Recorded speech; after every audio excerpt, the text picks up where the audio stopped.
Hello there, and welcome back to the quiet corner of the night. Outside, the world has fallen silent. The streets are empty. The hum of distant cars fades into a soft murmur, and somewhere far away, you might hear the ocean breathing.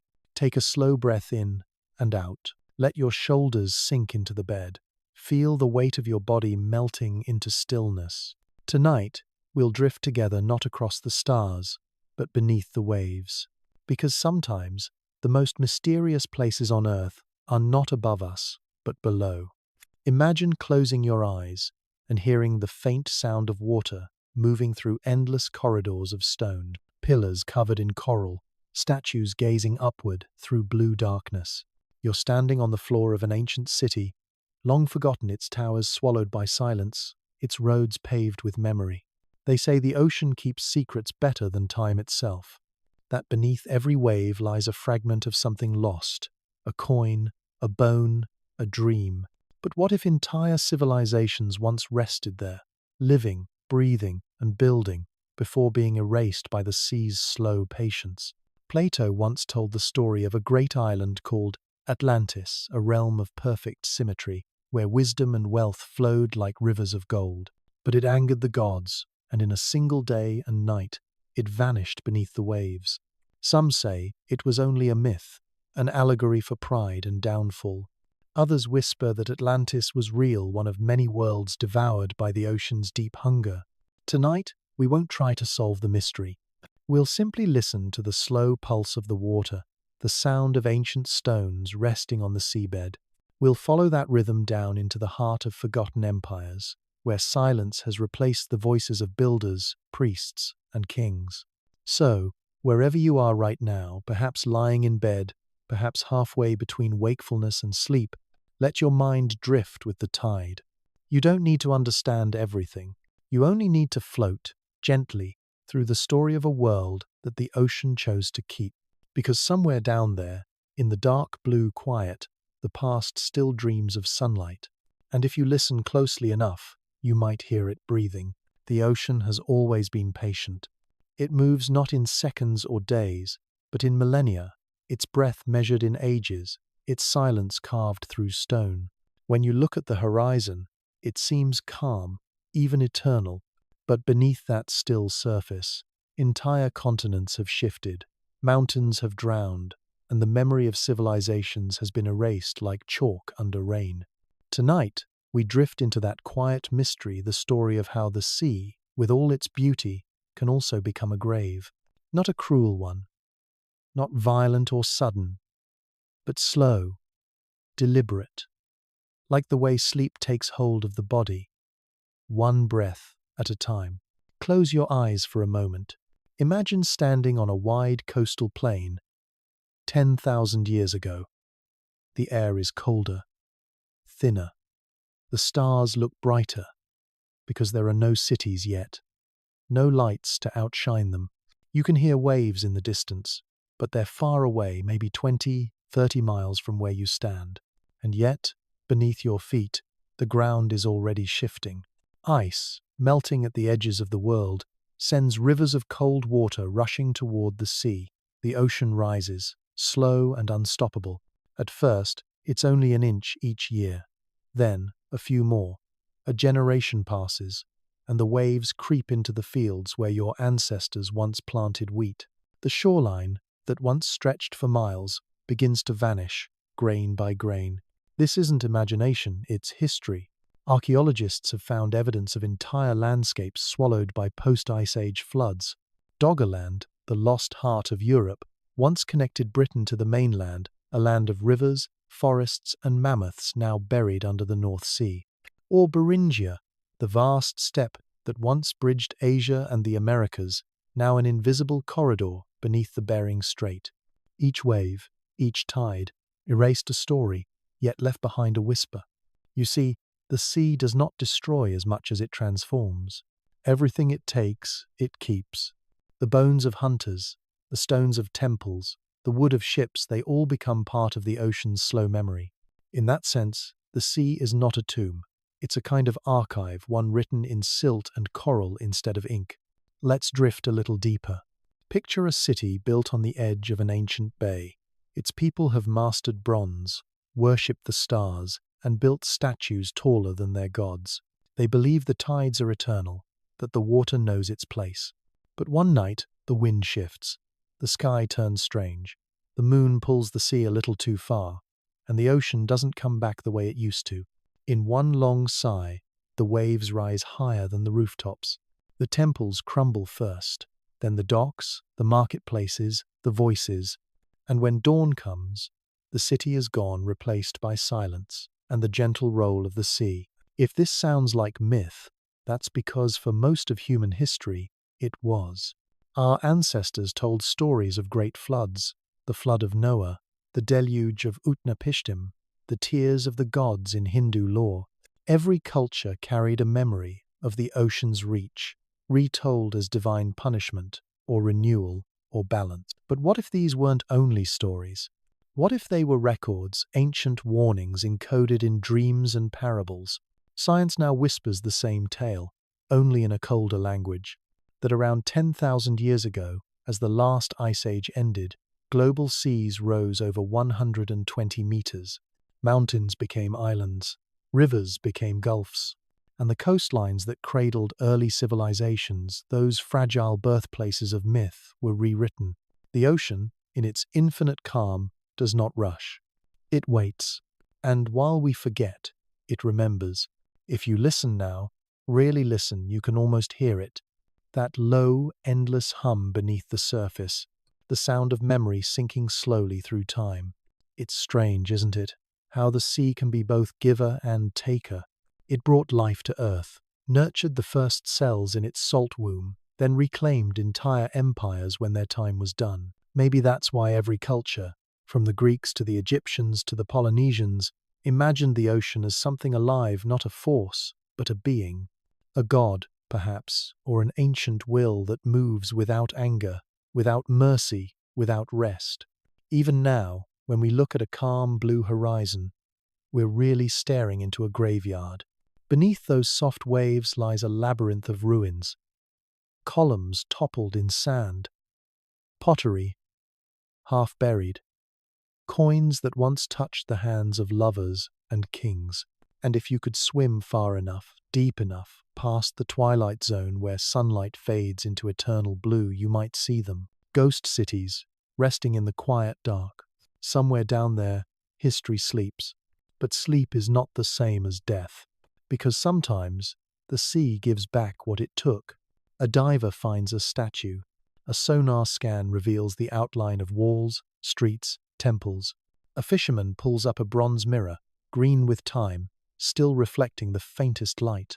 And for a moment, the ocean whispers again, a reminder that nothing is ever truly lost, only waiting to be remembered. Maybe that's what Atlantis was about.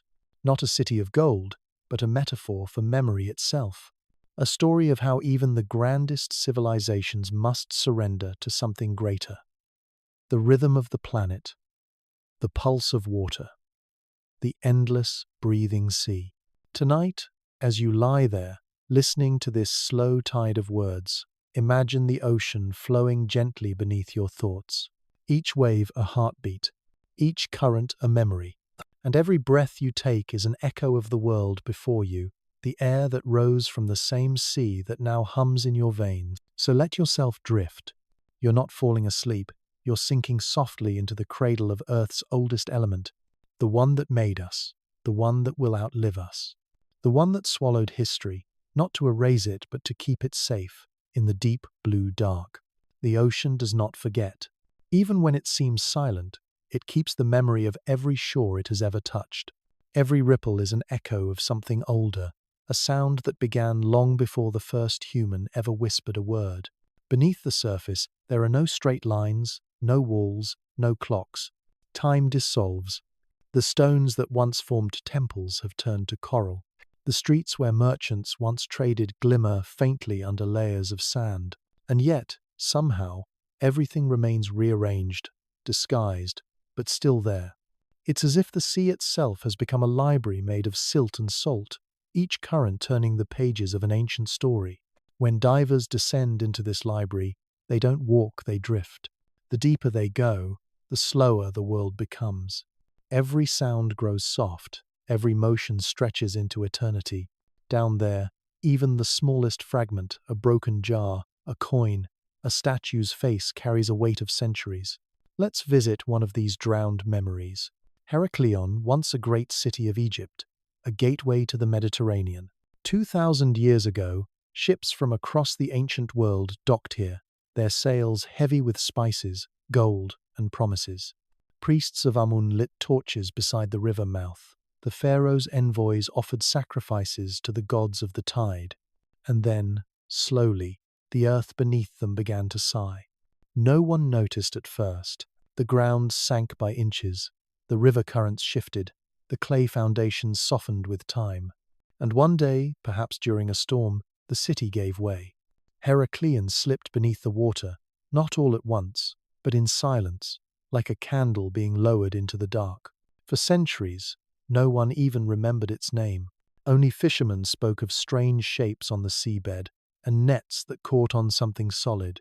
It wasn't until the year 2000 that the French archaeologist Frank Goddio found it again 6.5 kilometers off the coast of modern-day Alexandria. There, beneath 10 meters of murky water, lay the city once dedicated to Heracles himself.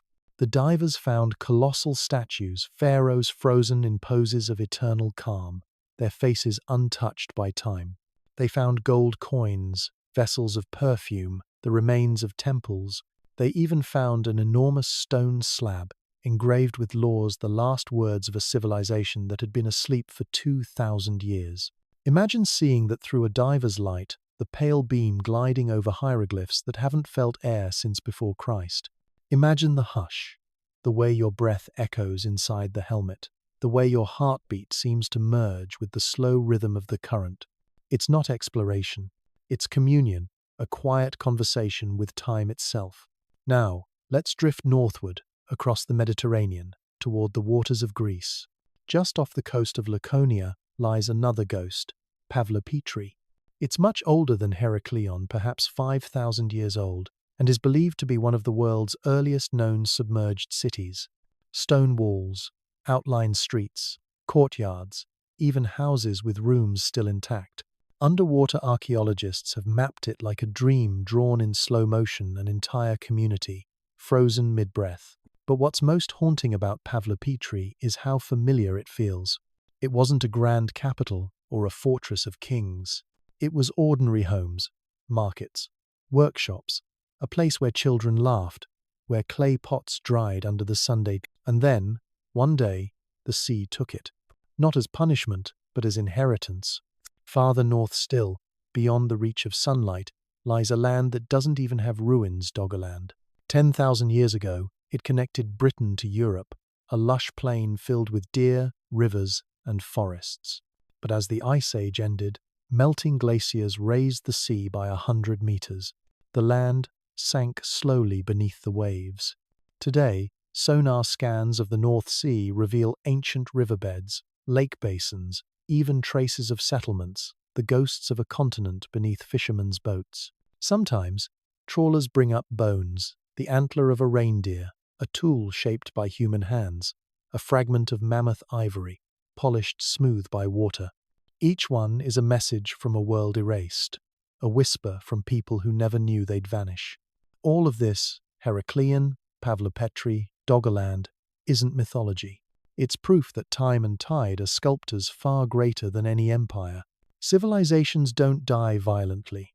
Most simply fade beneath the waves, absorbed into something older, vaster, and far more patient than us.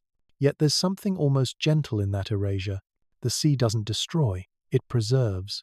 It wraps everything in darkness and quiet, protecting it from the chaos above. Stone statues rest like sleepers. Bronze mirrors still reflect faint light. In this slow underwater eternity, the past is safe. Maybe that's why so many cultures imagine the ocean as sacred, a place of beginnings and endings. In Polynesian legend, the sea was the womb of creation. In Greek myth, it was the realm of Poseidon, both wrathful and merciful. In Egyptian belief, The Nile itself was a god whose floods were not chaos but renewal, and across them all runs one truth: what the sea takes, it also transforms. Think about memory for a moment. It too is fluid. We think of it as permanent, but it shifts, flows, changes with each recollection. The sea and memory are mirrors, both deep, both beautiful, both unreliable. When the ocean remembers us, perhaps it doesn't do so with precision, but with feeling. It keeps the shapes, not the details, the essence, not the facts.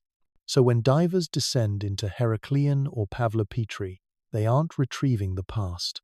They're awakening it. Each artifact pulled from the seabed is like a dream rising through layers of sleep, vivid, brief, and fragile. And in a way, the ocean dreams too. Its currents trace the outlines of old coastlines. Its coral grows where walls once stood. It remembers not through language, but through movement. Now take a slow breath. Imagine that you are drifting through one of those lost streets. Light flickers above you, fractured by the water's skin. A fish glides through a doorway where someone once lived. You reach out, and your hand brushes against stone that once held warmth. Everything feels close, but unreachable, like a half-remembered childhood. The deeper you go, the quieter it gets. Your heartbeat syncs with the ocean's, and for a moment, you can almost hear it, the murmur of 1,000 forgotten lives, still echoing in the silence. The living memory of the ocean is not a myth. It's real. It's the quiet proof that nothing truly disappears. Every wave that touches the shore carries a trace of the world before us. The dust of mountains, the salt of tears, the songs of vanished cities. So when you next stand before the sea and feel its wind on your face, remember, you are standing before the oldest storyteller on earth. Its tales are vast, patient, and still unfolding. And perhaps, if you listen long enough, you might catch the faint sound of Heraclean breathing somewhere beneath the tide. Its temples dreaming, its gods asleep, its history still alive. In the blue heart of the world, water is not just a substance. It is an idea, a way the universe remembers movement. Everything we are, the shape of our planet, the pulse of our veins, even the rhythm of our thoughts has been sculpted by water. It flows through us, not just physically, but conceptually, spiritually, quietly tying every living thing together. Take a breath, slowly. The air filling your lungs once drifted over the ocean. The moisture in it may have risen from a wave that broke against an ancient shore thousands of miles away. The water that moves within you might once have rested in the body of a whale, in a raindrop on a fern, or in the tears of a forgotten civilization watching their land disappear beneath the tide. Water remembers, even if it cannot speak. Look out across any ocean, and you'll see nothing but motion, endless, slow, gentle chaos. And yet, somehow, it never loses itself. No matter how far it travels, water always finds balance. It evaporates, condenses, falls, freezes, melts, always changing, but never lost. Perhaps that is its greatest lesson, that existence is not about permanence, but about flow. We cling so tightly to the idea of staying alive, staying young, staying remembered, while water teaches us the opposite, that to survive is to move, to let go, to transform. Civilizations, too, are made of water. They rise and fall in tides. Their ideas spread like rivers, branching, flooding, nourishing, then receding. The ocean that swallowed Heraclean is the same ocean that now carries ships across the world, connecting stories once thought separate. In that sense, water is both the destroyer and the archivist. It erases the boundaries drawn by men, yet preserves the continuity of life itself. When philosophers of the ancient world spoke of the element, they didn't mean chemistry, they meant spirit. Thales of Miletus, one of the first thinkers in Greece, believed that water is the origin of all things. He said that without it, nothing can exist, and within it, everything finds unity. Thousands of years later, science confirmed his intuition not as myth, but as biology. 70% of the human body is water. So is 70% of Earth. You and the planet are reflections of each other. When you listen to the sea, it's not something outside you. It's your own ancient echo calling from within. Imagine the mind as a lake, every thought a ripple, every memory a current. When the mind is still, reflection becomes possible. You can see the sky on its surface. But when disturbed, everything blurs. The ocean, too, holds its clarity in motion. Its calm is not stillness, but rhythm. Some philosophers like Lao Tzu saw this before science did. He wrote, "Nothing is softer or more yielding than water, yet nothing can compare with it for overcoming the hard and the strong." To yield, then, is not to be weak. To flow, not to resist, that is wisdom. Even mountains bow before the patience of rivers. Over millennia, a single drop, repeated endlessly, can sculpt canyons deep enough to hide civilizations. The ocean teaches the same truth. It doesn't conquer, it waits. It knows that everything that rises will, in time, return. You can think of memory the same way. No matter how much we forget, some essence remains, quietly circling back like a tide. Dreams, nostalgia, déjà vu, they are emotional currents resurfacing from deep layers of the psyche. Water is the same kind of dream for the planet. It cycles through rock, cloud, blood, and time, carrying whispers of every world it has touched. There is an old saying from Polynesia: "The sea is a pathway, not a barrier." To the islanders, the ocean wasn't an obstacle to be crossed. It was a living highway of ancestry. Every voyage was not just a journey through space, but through memory, through the veins of Earth herself. If the sea connects every shore, perhaps memory connects every life. And if the ocean can hold the ruins of entire civilizations, maybe consciousness, too, holds the ruins of who we once were, our forgotten selves, our lost moments, our inner doggerlands, sunken beneath the tides of time. Close your eyes for a moment. Imagine floating on your back in calm water. The surface is smooth as glass. Above you, stars shimmer, reflected perfectly as if the sky and the sea have become one. You can't tell which way is up. You breathe slowly. The water cradles you. This is the equilibrium the ancients dreamed of, the merging of opposites, the dissolving of boundaries. It is what mystics called the unity of being. Lo, in this weightless state, there's no you and the world only flow. You become part of the same cycle that carries clouds across the sky, waves to the shore, and thoughts across the quiet spaces of the mind. And maybe, just maybe, this is what every civilization eventually learns. When the towers fall and the streets flood, when the temples sink into the tide, what remains is the pattern, not the monument. Like water, meaning survives in motion, not in matter. Atlantis, then, may never have been a place. It might have been an idea, a metaphor for our longing to remember what the sea already knows.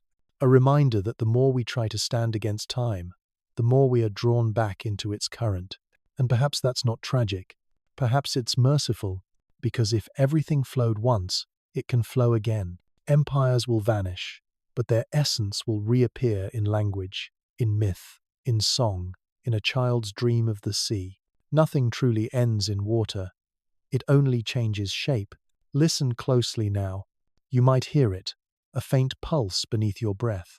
It's not your heart, it's older. It's the rhythm of the planet's memory moving through you. Each drop in your veins was once a wave, a raindrop, a tear. You are a fragment of the ocean, shaped into temporary form.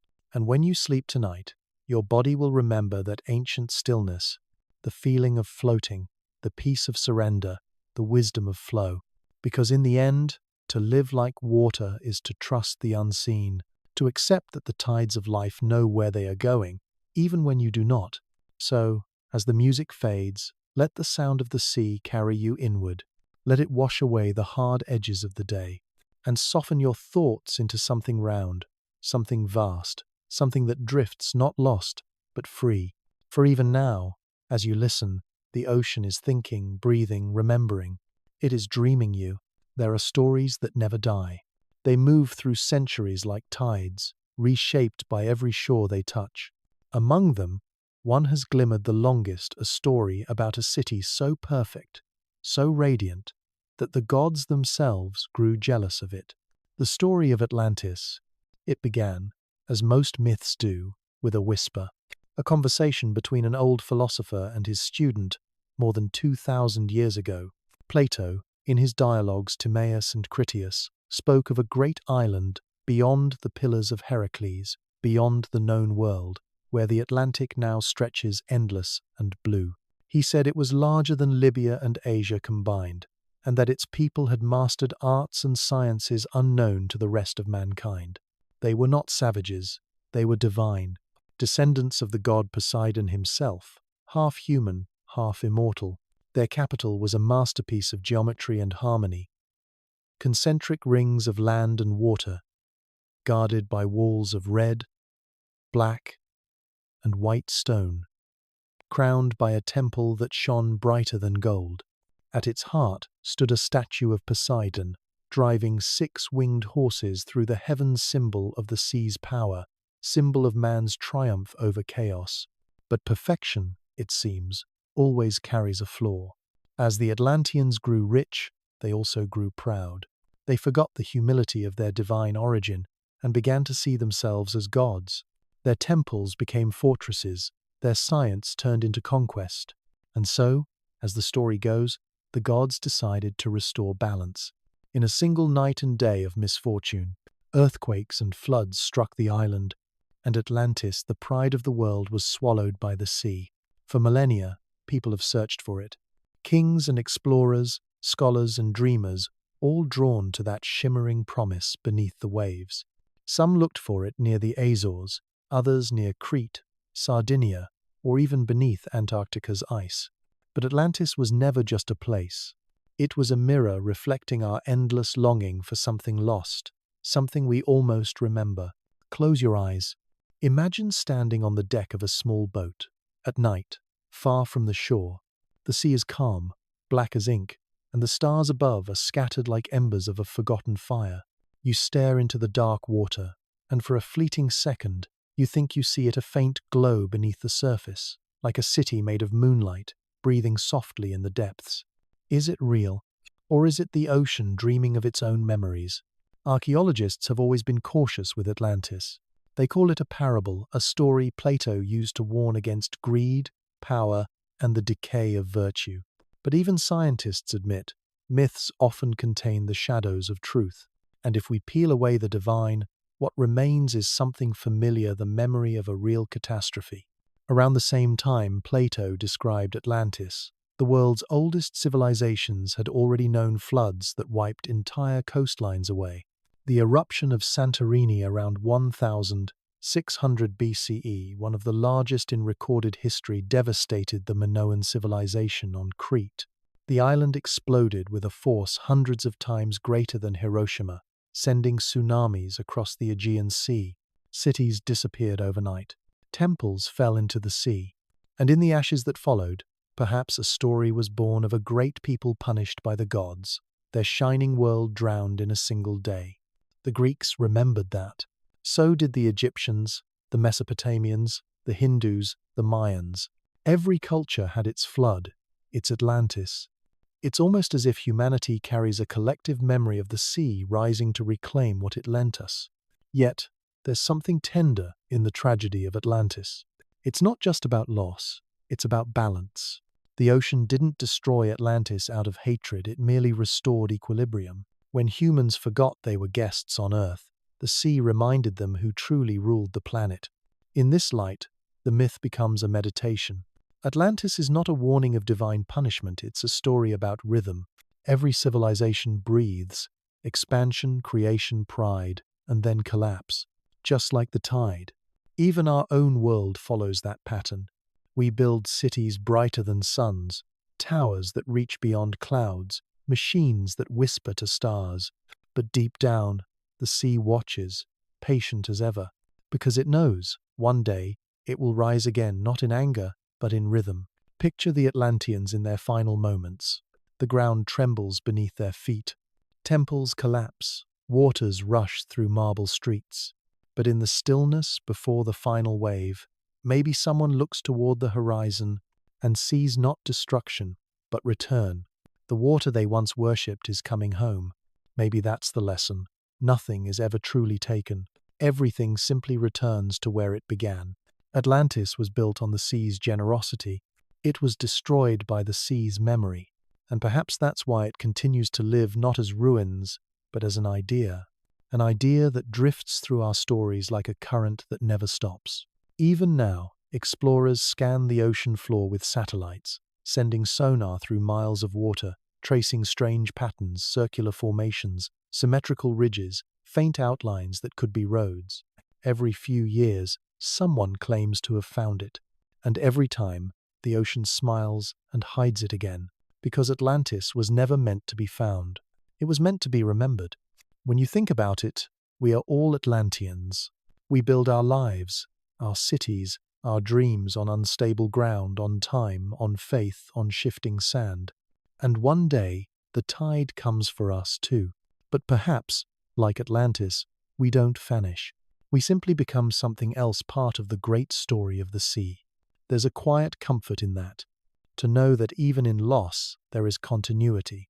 The gods of Atlantis, Poseidon, Amphitrite, Triton might have faded from temples, but their essence remains in the way waves rise and fall, in the salt of our tears, in the breath of the ocean each time it exhales against the shore. Maybe that's what Plato really meant, that civilization itself is a tide. Each age leaves behind traces in the deep, waiting for the next to rediscover them. Knowledge, art, wisdom, all of it sinking and resurfacing like islands in a great blue dream. Now, as the night deepens, listen. You can almost hear it, that deep, slow hum beneath everything. It's not just the sea.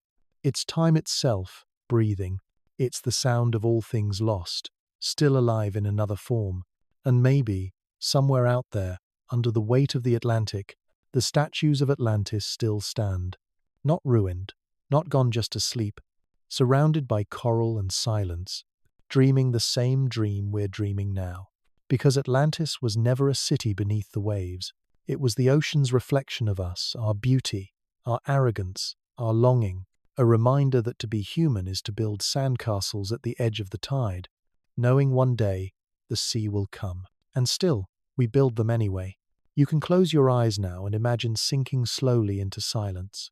The surface light fades into blue, then into green, then into something darker, older.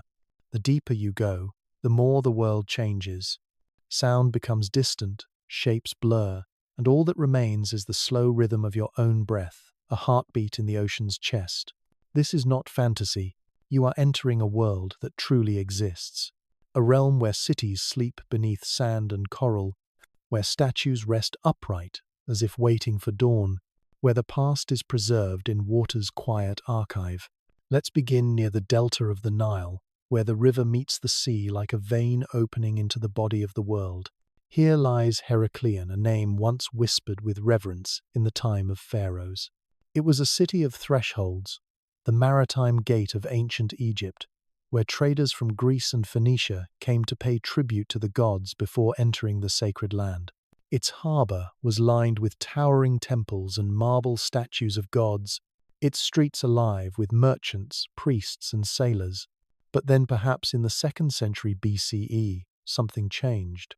The earth trembled. The delta soil, soft as clay, liquefied under the weight of stone. Buildings tilted, cracked, and slowly sank.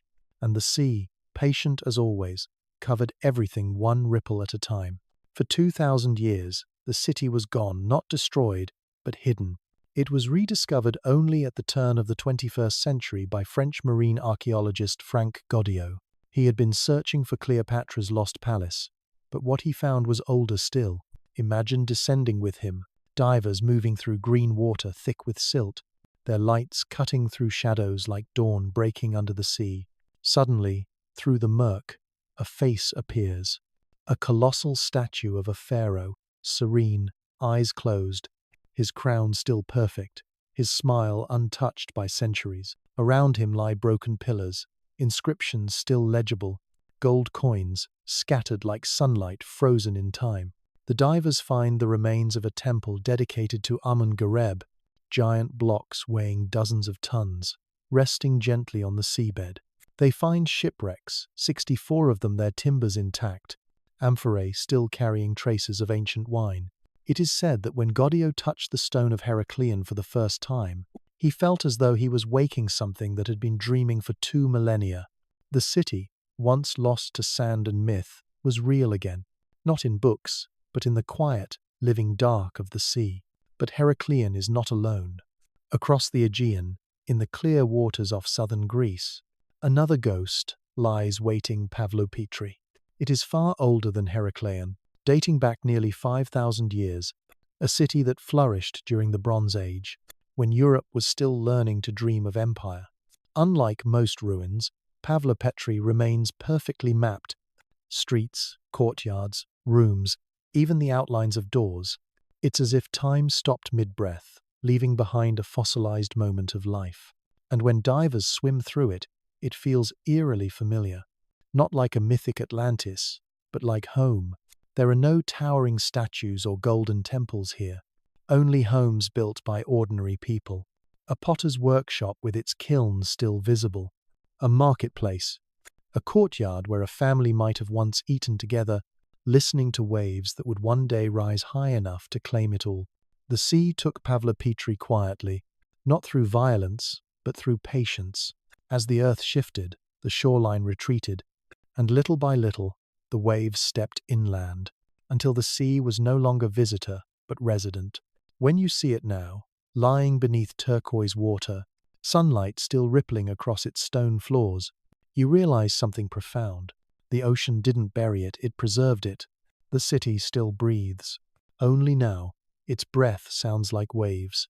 There are others, too scattered across the world like scattered memories.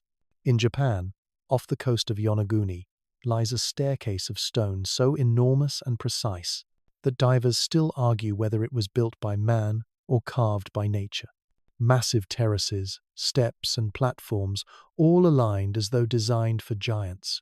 Some say it's a natural formation, others whisper of a civilization older than history, a Japanese Atlantis, drowned before written time. And in India, off the coast of Dwarka, lies another city, mentioned in sacred texts. Archaeologists found walls, pillars, and pottery more than 9,000 years old, making it one of the oldest submerged settlements ever discovered. Local fishermen had always spoken of it, of lights that sometimes flickered beneath the waves, of the god city hidden under the Arabian Sea.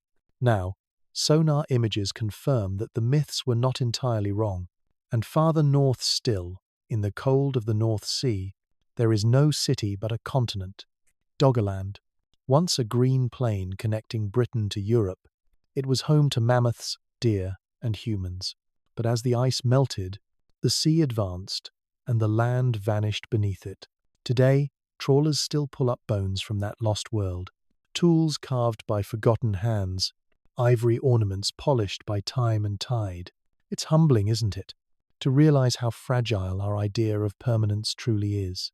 Every coastline you've ever seen is temporary. Every city you've ever known is, in the language of the sea, a brief pause. The ocean doesn't destroy, it edits. It turns stone to coral, wood to reef, noise to song. And what it takes from us, it transforms into beauty. When divers swim through Heracleon or Pavlopetri, they aren't just exploring ruins, they're moving through memory. Imagine floating down one of those ancient streets. Fish drift through doorways where children once played. Sunlight flickers on columns like gold dust. The sound is soft, only your breathing. The crackle of sand shifting beneath the current. Everywhere around you, silence feels sacred. You are no longer in the present. You are inside time itself. And maybe that's what makes these underwater worlds so haunting. They are not gone, they are preserved in slow motion, caught between being and not being, like a thought that never finished forming. In their quiet, they tell us something profound, that disappearance is not the end, that memory can exist without words, that history, when submerged, becomes eternal. The cities beneath the sea are not ghosts. They are the ocean's diary, pages written in salt and patience, entries stretching across millennia. Now take a deep breath. Let it out slowly. You are floating above that diary now. The surface shimmers, reflecting the stars. Each ripple is a heartbeat. each wave a chapter written and rewritten by time. The water below you holds more history than all the libraries on land. And somewhere down there, Heraklion, Pavlopetri, Yonaguni, Dwarka, they are still dreaming. Their streets are quiet, but not dead. Their stones still hum with the warmth of the sun they once knew. Their gods still sleep in coral beds, watching as the living world forgets, only for the sea to remember again. Because that is what the ocean does best. It remembers, not perfectly, not clearly, but deeply, endlessly, lovingly. And through those memories, it reminds us of what we are: temporary, fragile, beautiful, and endlessly part of the same rhythm. Time, on land, feels sharp. It slices the world into moments past, present, future, and we hurry between them, always chasing what has just slipped away. But beneath the sea, time moves differently. It stretches, softens, becomes round. There are no clocks down here, no past, no future. Only movement, slow, eternal, circular. That's the first lesson the ocean teaches, that time is not a line, it's a tide. Imagine standing at the edge of a beach. The waves roll in, retreat, return again. Each one is new, and yet somehow the same. The shoreline erases footprints, but never forgets the shape of the feet that made them. Even as the water withdraws, it leaves something behind: a shell, a shimmer of salt, a memory. That's how time works too. We think we're moving forward, but we're really being carried back and forth, like driftwood, floating on a current too vast to see. If you watch long enough, you'll realize something astonishing: that the wave you're seeing now began centuries ago. It may have risen as wind off Antarctica, traveled thousands of miles, brushed against islands, whales, ships, and now it ends here, touching your feet. Every wave is ancient. Every drop has already circled the planet countless times. When you feel the ocean touch you, you're feeling history, not written in ink, but in rhythm. Science confirms what the poets always knew. The water on Earth is almost as old as the planet itself. Every glass you drink, every tear you shed, every cloud that passes, it's all part of the same cycle, unbroken for 4 billion years. Nothing is lost. Everything returns. That's the second lesson of the sea. Nothing truly disappears. Even civilizations, when they vanish, are not gone. They dissolve, transform, flow back into the great continuum. Atlantis, Heraklion, Pavlopetri. Their stones are gone, but their stories have seeped into us. Each myth, each whisper, is the sound of time folding back on itself. If you listen closely, the ocean speaks the same way. It doesn't shout, it murmurs. It says, everything you love will change, but nothing you love will ever be lost. Time, for humans, feels fast because we are small. We measure it with the heartbeat, the sunrise, the clock. But to the sea, we are as brief as foam. To the sea, 10,000 years is a breath. Geologists call this deep time, the vast, nearly incomprehensible scale on which the Earth itself lives. In deep time, mountains rise and sink like ripples. Continents drift like clouds. The ocean floor spreads and folds, erasing its own history, rewriting it again and again. If you could speed up the film of the Earth, you'd see it breathing, oceans expanding, contracting, glaciers advancing, retreating, life blooming, fading, blooming again.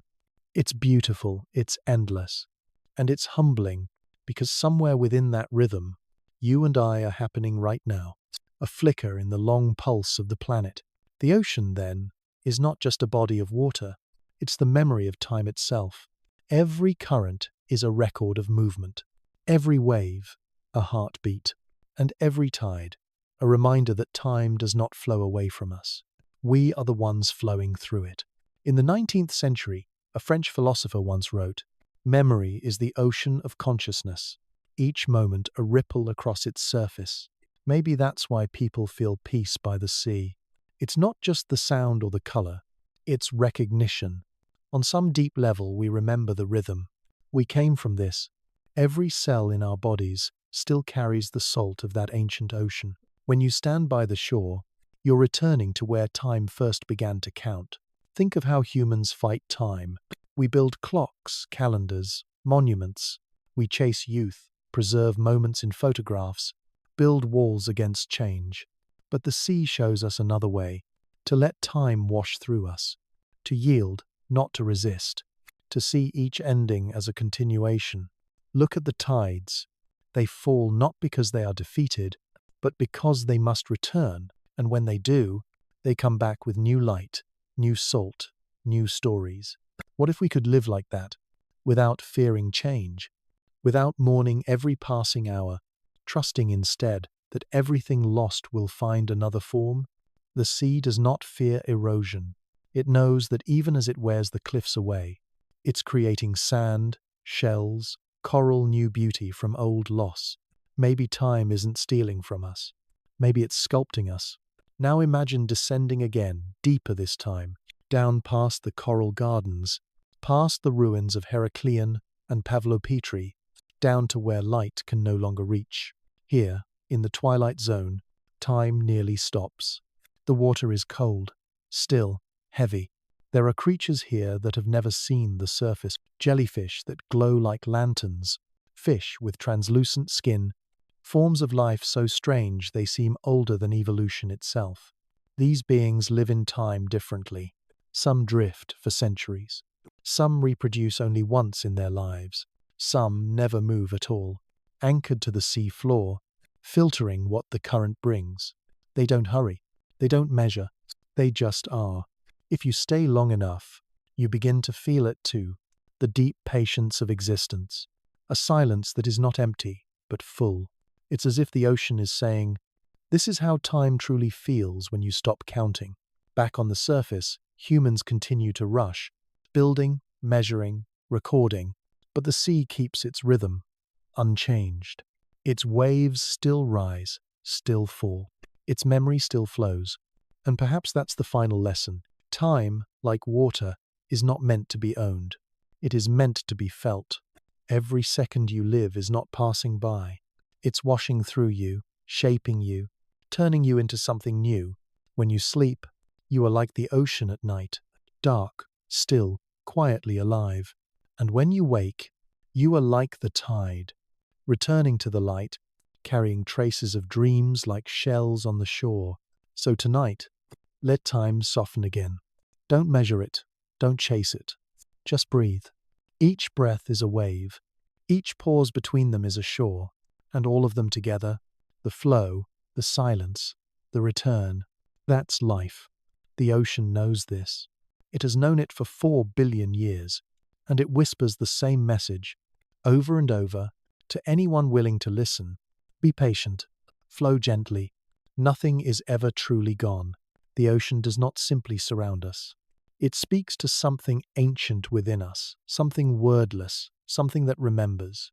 When you listen closely to the sea, when you stand before it in silence, you begin to feel a strange familiarity, as if you have heard this sound before, long before your birth, as if the rhythm of the tide is an echo of your own heart.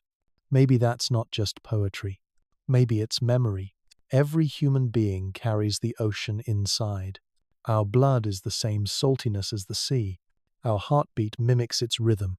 Our tears are the same composition as its waves. We are, quite literally, its continuation, tiny, temporary extensions of its endless mind. The ocean dreams through us, and when we die, it dreams us back. Ancient cultures knew this intuitively. They did not separate spirit from water. The Egyptians believed that the soul crossed a great river after death. The Greeks imagined Charon ferrying the dead across the Styx. The Polynesians said that spirits returned to the sea at dusk, riding the last rays of the sun across the horizon. And the Japanese, even today, place altars by the shore, for the waves, they say, carry voices of ancestors. Everywhere, across time and continents, the soul and the sea are the same idea. Infinite, formless, ever-changing, yet somehow whole. Close your eyes now. Imagine yourself floating in the dark, far from land. No sound, no thought, no need to breathe. Only the pulse of water against your skin, slow, deliberate, steady. At first, It feels like isolation. But after a while, something shifts. You start to sense that you are not surrounded by the ocean. You are the ocean, that the boundaries of your body dissolve, that your thoughts move like currents, that your emotions rise and fall like tides. This, perhaps, is what mystics have tried to describe for centuries, the moment the self becomes vast enough to hold everything, the moment we stop fighting the flow and simply drift. Science, again, whispers the same truth in a different tongue. Our consciousness, neuroscientists say, is not a solid thing. It's a flow, a network of electrochemical tides moving through the brain. Memories are not fixed. They shimmer, shift, dissolve, return. Each time we recall something, we rewrite it, like waves reshaping the same shore. Even our sense of identity, who we are, what we are, is less like a sculpture and more like water taking shape in a vessel. Change the container, and you change the self.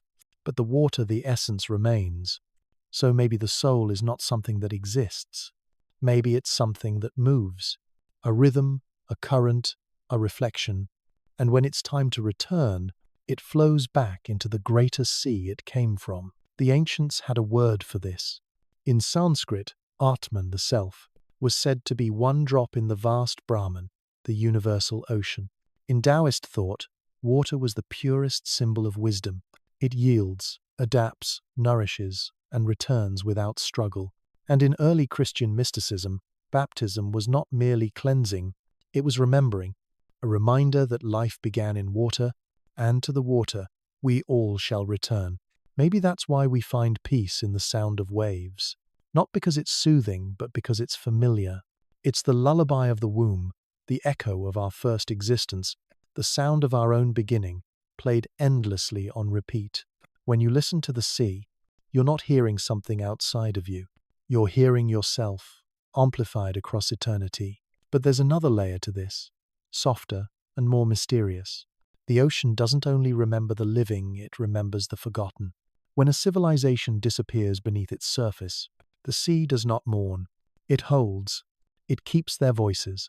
Their temples become reefs. Their streets turn to silt. But their essence, the story of who they were, lives in the slow heartbeat of the deep. Every current that brushes your feet might once have touched the walls of Atlantis. Every drop you taste could have fallen as rain on the temples of Heracleion or the shores of Pavlopetri. The sea has touched everything that ever was, and it never forgets. When we die, we too become part of that endless remembering, not in sadness, not in loss, but in return. Modern physics tells us that nothing ever truly vanishes. Energy cannot be destroyed. It only changes form. Every breath you take contains atoms that once belonged to someone else. A poet, a bird, a raindrop, a star. The air in your lungs may have passed through a whale centuries ago, or drifted above a drowned city before finding you. So, if matter remembers, and water carries memory, then perhaps the soul does too. Not as a ghost, but as pattern. Maybe eternity isn't a place, but a rhythm, the same rhythm you hear in the tide, the same rhythm you feel in your heartbeat. We are not separate from the ocean's story. We are a chapter written in its flowing hand. Sometimes, late at night, when you can't sleep, you might feel a strange melancholy, that quiet ache for something you can't name.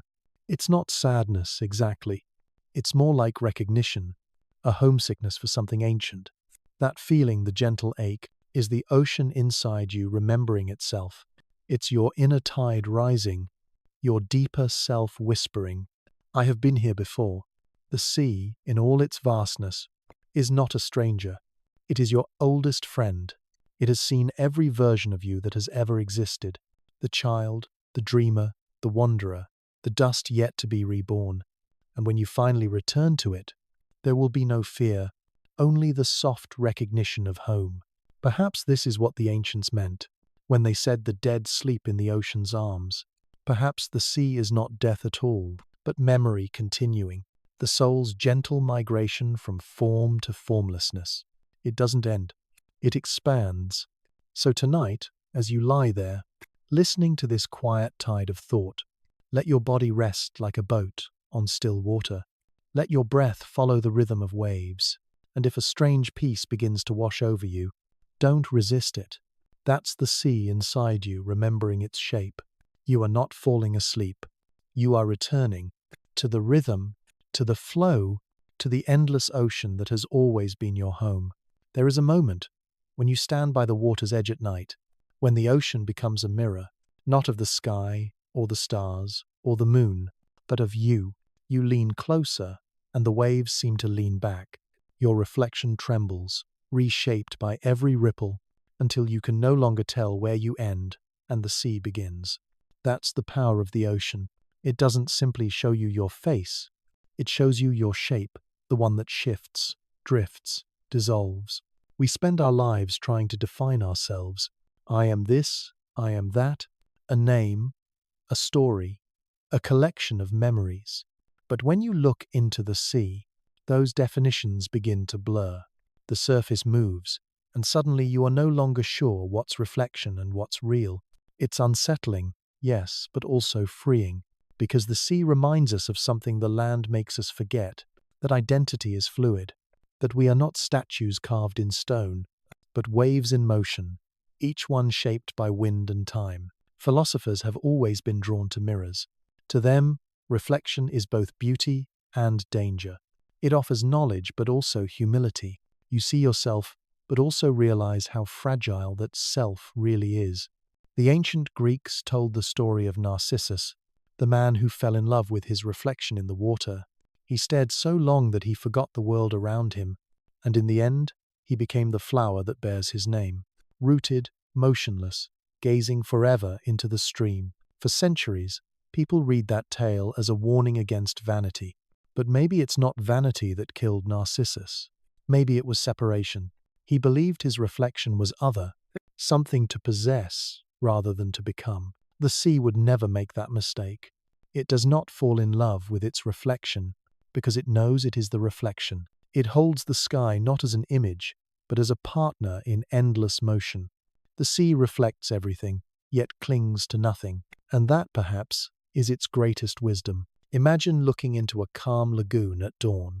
The surface is glass. For a moment, it shows you the world in perfect stillness. Trees inverted, mountains doubled, clouds floating beneath your feet. Then a single drop falls, and the illusion shatters. The reflection breaks, but not in anger, only to remind you that truth is always moving. The self works the same way. When we try to hold it still, it cracks. When we let it move, it becomes whole again. We are like the sea, shaped by what touches us, restored by motion, defined not by what we are, but by what we reflect. There's a scientific truth hidden inside this ancient poetry. Water has a remarkable property. It adapts instantly.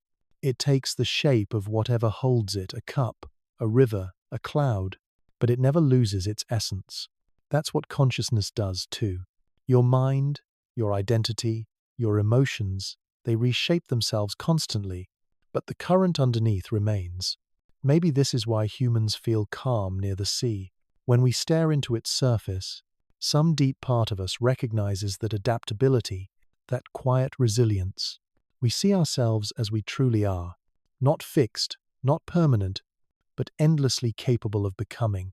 There's a story from an island off Japan of pearl divers who say that when they dive deep enough, they stop seeing themselves. Their reflection disappears in the darkness, and in that moment, they say, the fear of drowning fades. They become part of the sea. It's not a loss of self, they say, but a liberation from it. Only when they stop looking for their reflection can they truly see. Maybe that's what happens in silence, when we turn off the noise, the mirrors, the definitions. Maybe that's what sleep is, too, a gentle sinking into the dark, where the surface no longer matters and all that's left is stillness. When you walk along the shore at night, you might notice how the moonlight plays on the water. It looks like 1,000 mirrors, each one trembling with the wind, each one catching a piece of the same light. That's humanity, isn't it? Billions of reflections of the same source, each of us different, yet made of the same essence. Each of us carrying the same ancient light, bending it in our own way before returning it to the night. We think we are separate, but the sea knows better. The tide that touches your feet tonight is the same tide that once brushed the stones of Heracleon, the same water that filled the streets of Atlantis, the same salt that dried on a sailor's cheek centuries ago. We are mirrors, not for each other, but for the entire history of being. If you've ever watched your reflection on water for too long, you'll notice something strange. After a while, it stops being a face. It becomes a pattern, light, shadow, motion, and then, suddenly, it feels like you're looking at something much older than yourself, as if the ocean is showing you not who you are now, but what you've always been. It's not a face, it's a current.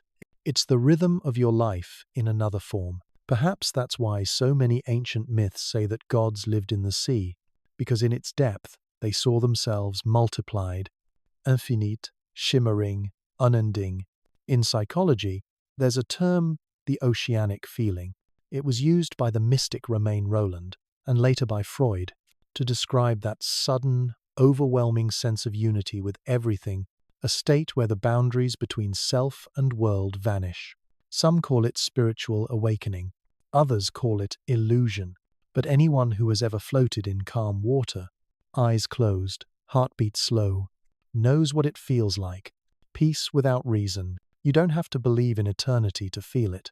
You just have to stop resisting. When the sea holds you, you understand that surrender is not defeat. It's acceptance. It's knowing that the reflection in the water is not something to capture, but something to release. Tonight, as you lie still, your mind will do what the ocean does. It will reflect, it will shimmer, it will blur and return again. Memories, thoughts, faces all drifting across its surface. Don't chase them. Let them ripple, distort, dissolve, because when they settle, the reflection that remains is clearer than any mirror could show. It's the reflection of stillness itself, the reflection of the soul when it finally stops trying to see. The ocean is the oldest mirror in the world.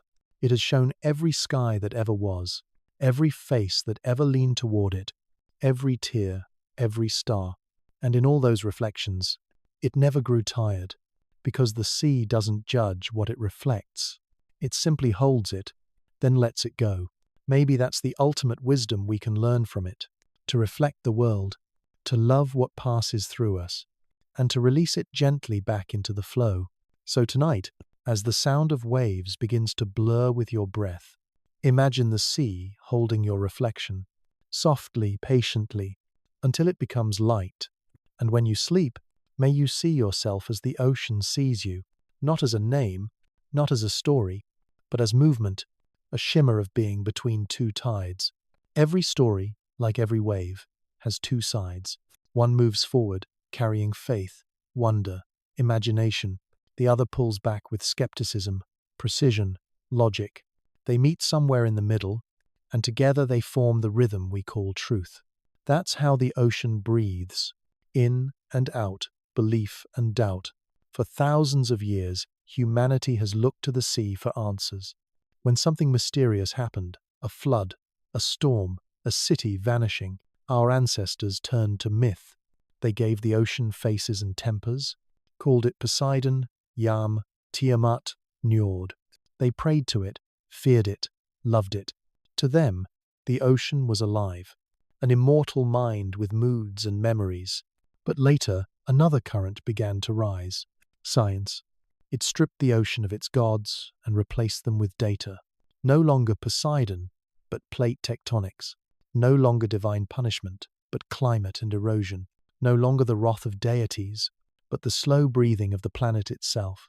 The sea hadn't changed, only our language had. Yet even now, belief and doubt still crash like waves upon the same shore. Imagine two people standing side by side, staring out at the horizon.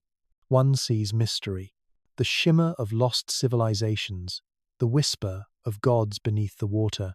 The other sees physics, currents, density, salinity, pressure.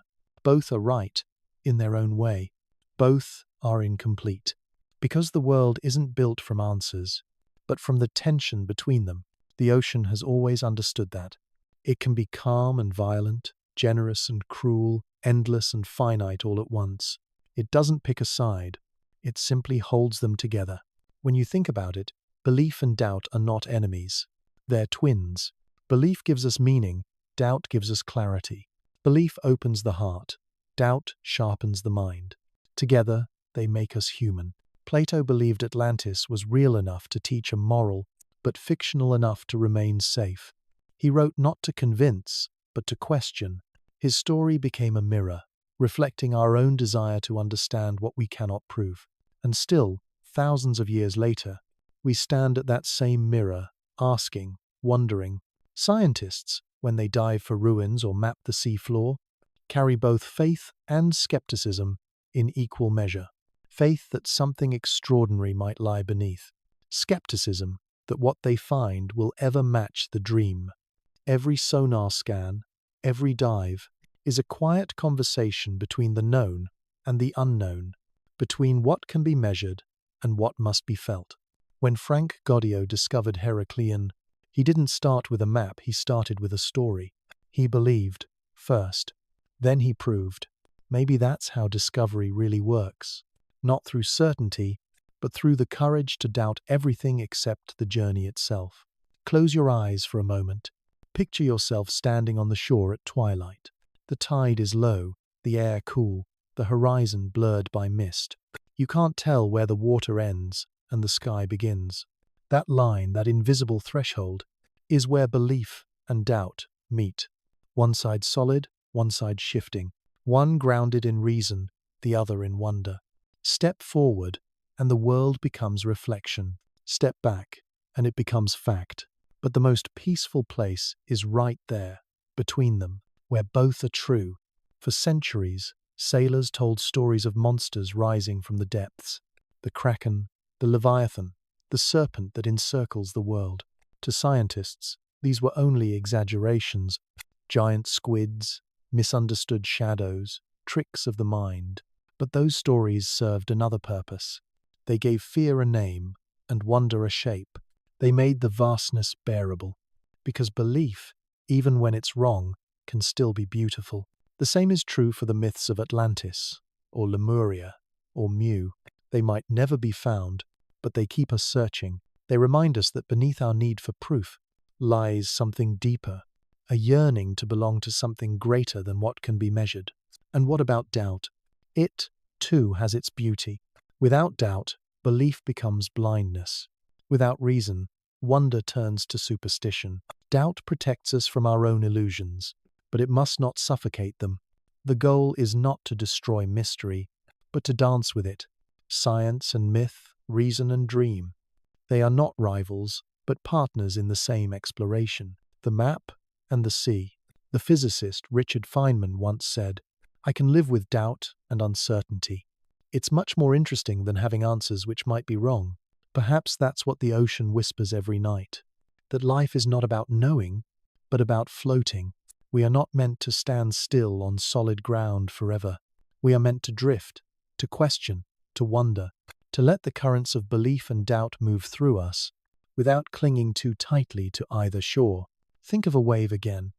It rises belief, it falls doubt, but the sea remains. Without both, there would be no rhythm, no sound, no song.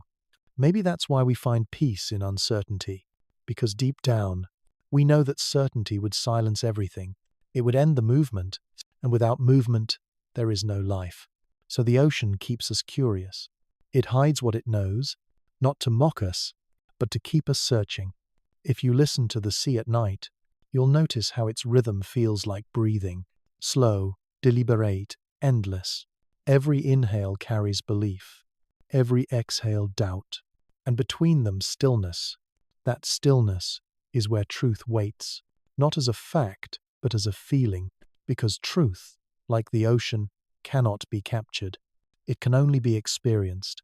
Maybe that's why the oldest temples were built near water, because even when we didn't have telescopes or equations, we had tis, and they taught us everything we needed to know, that the world moves in opposites, and that peace lies in the middle.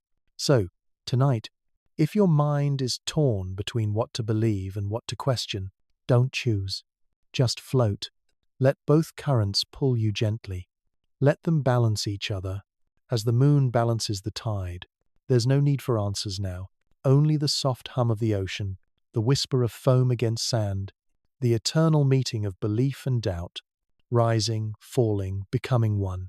And maybe, as you drift towards sleep, you'll realize that you, too, are that horizon, the thin, beautiful line, where reason meets wonder, where science meets soul, where the known world dissolves into the dark blue unknown. You are both shores and the sea between them. If you could walk the seafloor, if the weight of water no longer pressed upon your chest, if you could simply breathe down there, what would you see? Would it be darkness, or would it be light, refracted through centuries of silence? Imagine this. You take a single step, and the sand beneath you shifts, soft as powder, ancient as the stars. Every grain has been somewhere else before. A mountain, a shell, a city.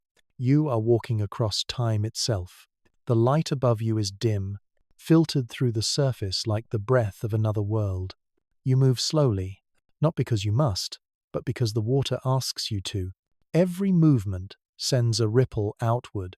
Every ripple touches something forgotten. In the distance, shadows rise. Not cliffs, but walls. Not coral, but columns. You have found the first ruins. A gate stands half buried in the sand, its arch carved with symbols that no one alive can read. Small fish weave through them, their silver bodies glimmering like punctuation in a sentence time forgot. You brush your hand against the stone. It is warm not from the sun but from memory. The surface feels almost alive, as though the rock remembers the last human touch. You walk further. The path beneath you was once a street.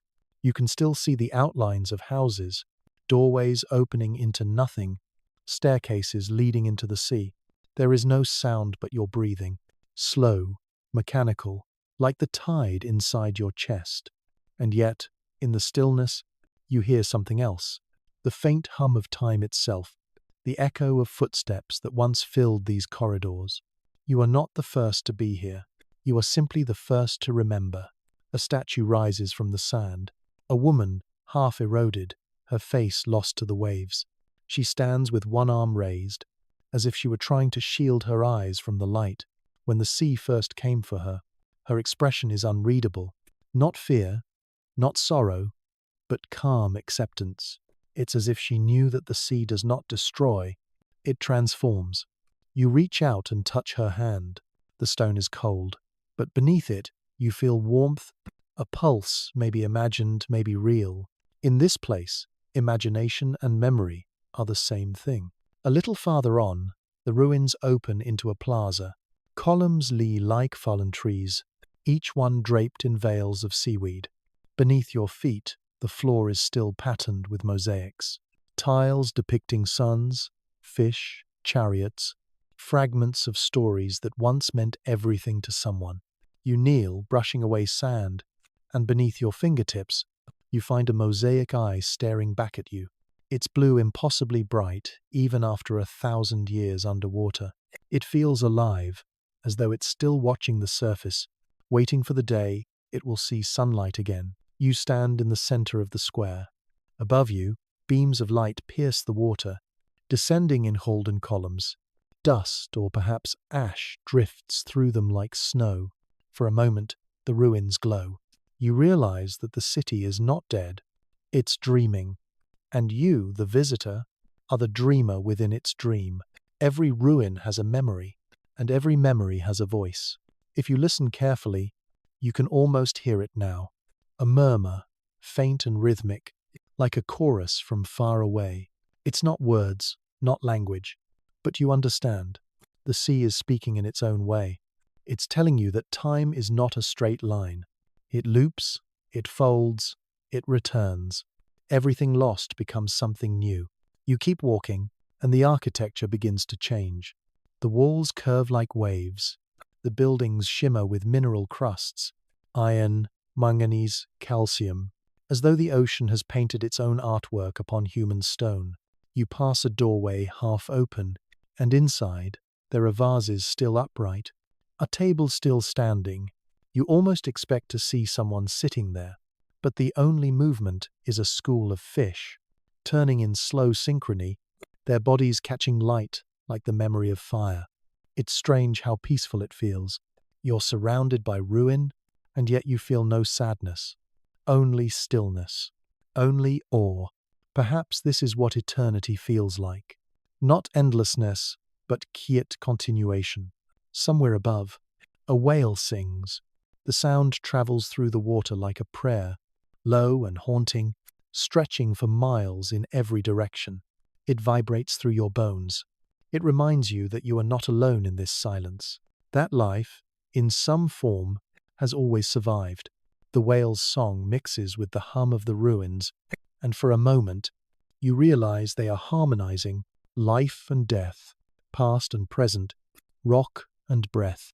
Now, in the far distance, you see something glimmering, not gold, but light reflected from metal. You move closer. It's a bell, a bronze temple bell, lying on its side in the sand, its surface crusted with coral. You kneel beside it, brush away the debris, and gently tap its edge. The sound is faint but pure. It rings through the water like the memory of time itself. A single tone, rising and fading, echoing against the walls of a city that no longer exists. It feels like a heartbeat. Your heartbeat, the ocean's heartbeat, the same thing. And then, without warning, a current moves through the city. Not violent, just strong enough to lift sand and seaweed into the air. The ruins shimmer as though waking from a long sleep. The statues seem to breathe. The mosaics sparkle. For a brief, impossible instant, you see the city as it once was. The streets filled with light, voices calling out, temples alive with song, people walking, laughing, trading, unaware that one day the sea would claim it all. You are standing between two times, the living and the remembered, and both are equally real. The current fades, the vision dissolves, the silence returns. You are alone again, drifting through the afterimage of a civilization. But now, you understand something new. The lost cities were never lost. They were simply absorbed, their memories translated into another language, the language of tides. Every story they told, every word they carved, still moves somewhere in the ocean's motion. And as you walk across the seabed, each step you take writes a new word in that language. The story continues. Through you, you look up one last time. The surface is far above, a thin silver mirror between worlds.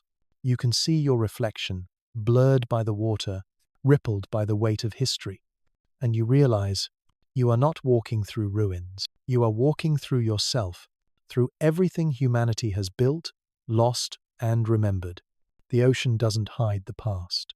It holds it, gently, the way you might hold a sleeping child. And as you rise toward the surface, the ruins fade behind you, but their light remains. It stays in you. The hum, the stillness, the shimmer, a reminder that what sinks is never gone. It only dreams deeper. Soft ambient, the faint ringing of the underwater bell, a slow heartbeat blends with the sound of rising bubbles.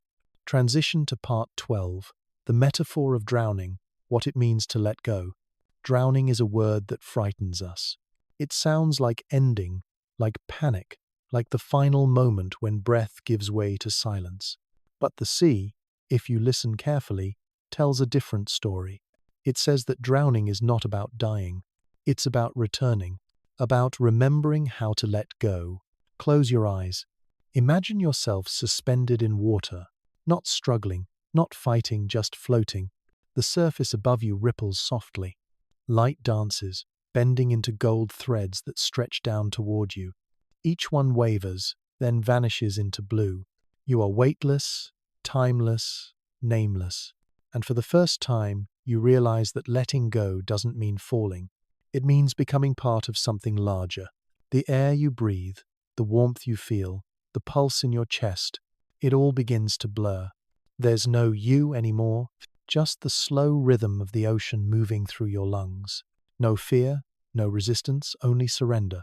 This, the sea says, is peace. For millennia, humans have feared the water for what it can take, but worshipped it for what it gives. Every mythology treats drowning as both curse and initiation. In ancient Egypt, the Nile was the border between life and eternity. Those who drowned in its currents were said to be chosen, their souls carried directly into the afterlife by the river itself. In the Pacific Islands, drowning was never truly death. The islanders said that the sea, tired of seeing someone struggle on land, would call them home early. The body returned to coral, the spirit became wave, and in the Norse sagas, warriors lost to the ocean were taken to Ran, the goddess who kept a net woven of foam, catching the drowned, not in punishment, but in welcome. Across time, across cultures, the message is the same. To sink is to surrender to what already owns us. When you think of it, drowning is the perfect metaphor for life. We spend our days swimming against currents, against time, against loss, against the inevitable. We call it ambition, or survival, or hope. But there comes a moment when all that motion becomes exhaustion, when the water no longer feels like resistance, but release. It's not that we stop living, it's that we stop insisting on control. Science, again, tells this story in its own way. In the moments before real drowning, the body begins to adapt. The heartbeat slows, the panic fades, the brain floods with endorphins, and many who have returned from near death speak of calm, a strange, expansive peace. What they describe sounds less like terror and more like awakening. One diver once said, "Drowning didn't feel like dying. It felt like being absorbed by something infinite." Oh, maybe that's what the ocean has been trying to tell us all along, that the art of living, truly living, is learning how to drown without fear. We drown every day in small ways. We drown in laughter, in love, in music, in sleep. Each time we lose ourselves completely, we vanish for a moment and return changed.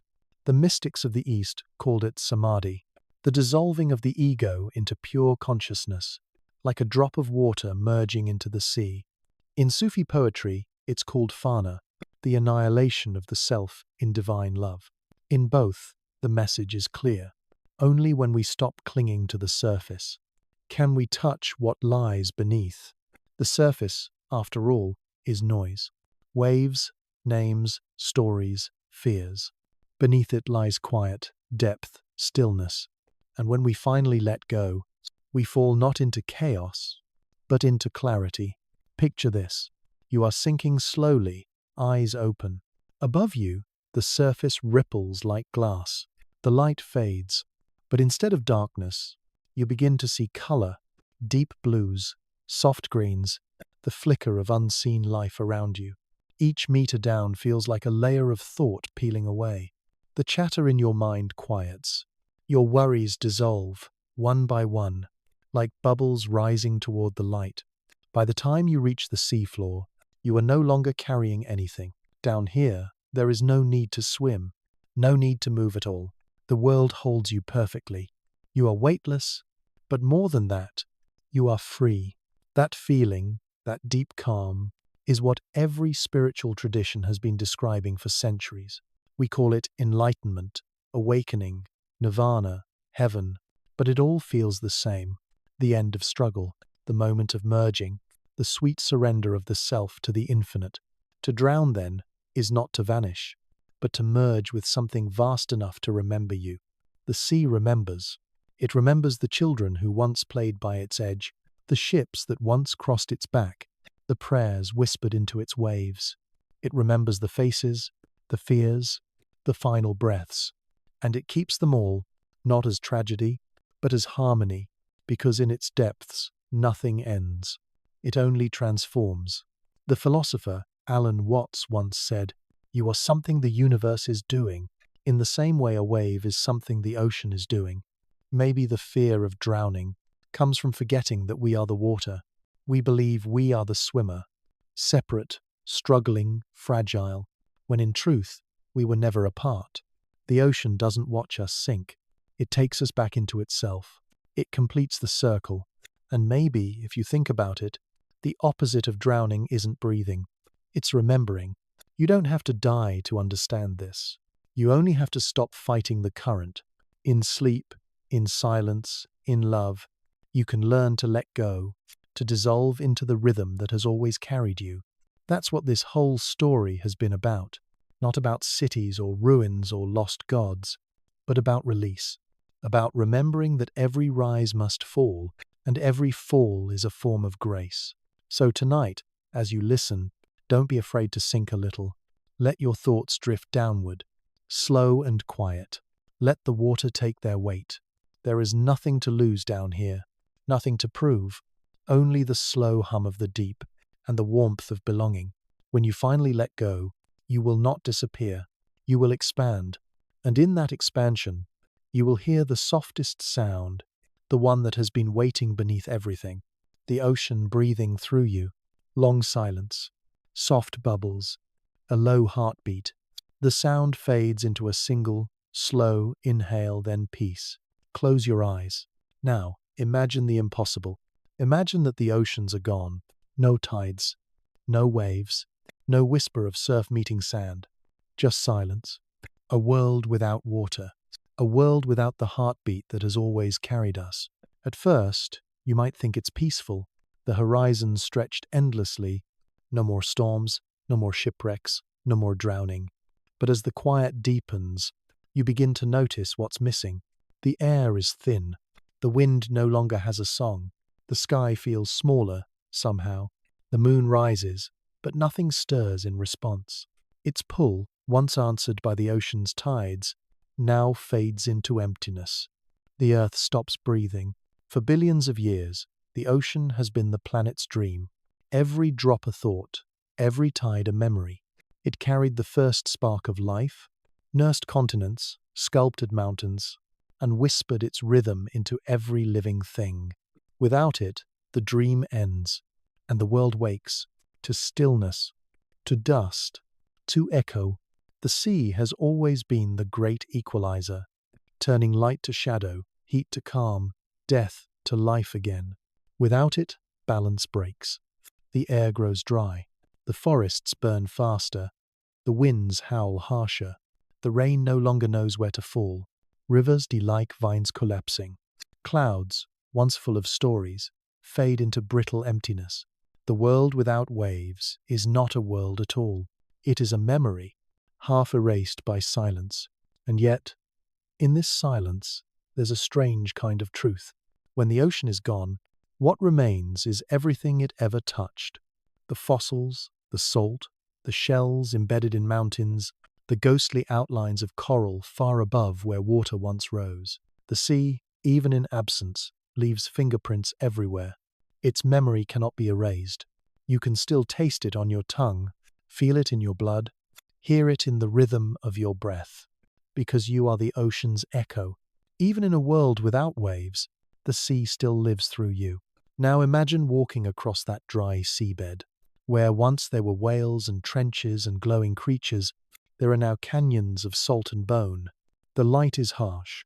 Sunlight no longer softened by mist. Only raw, white, relentless.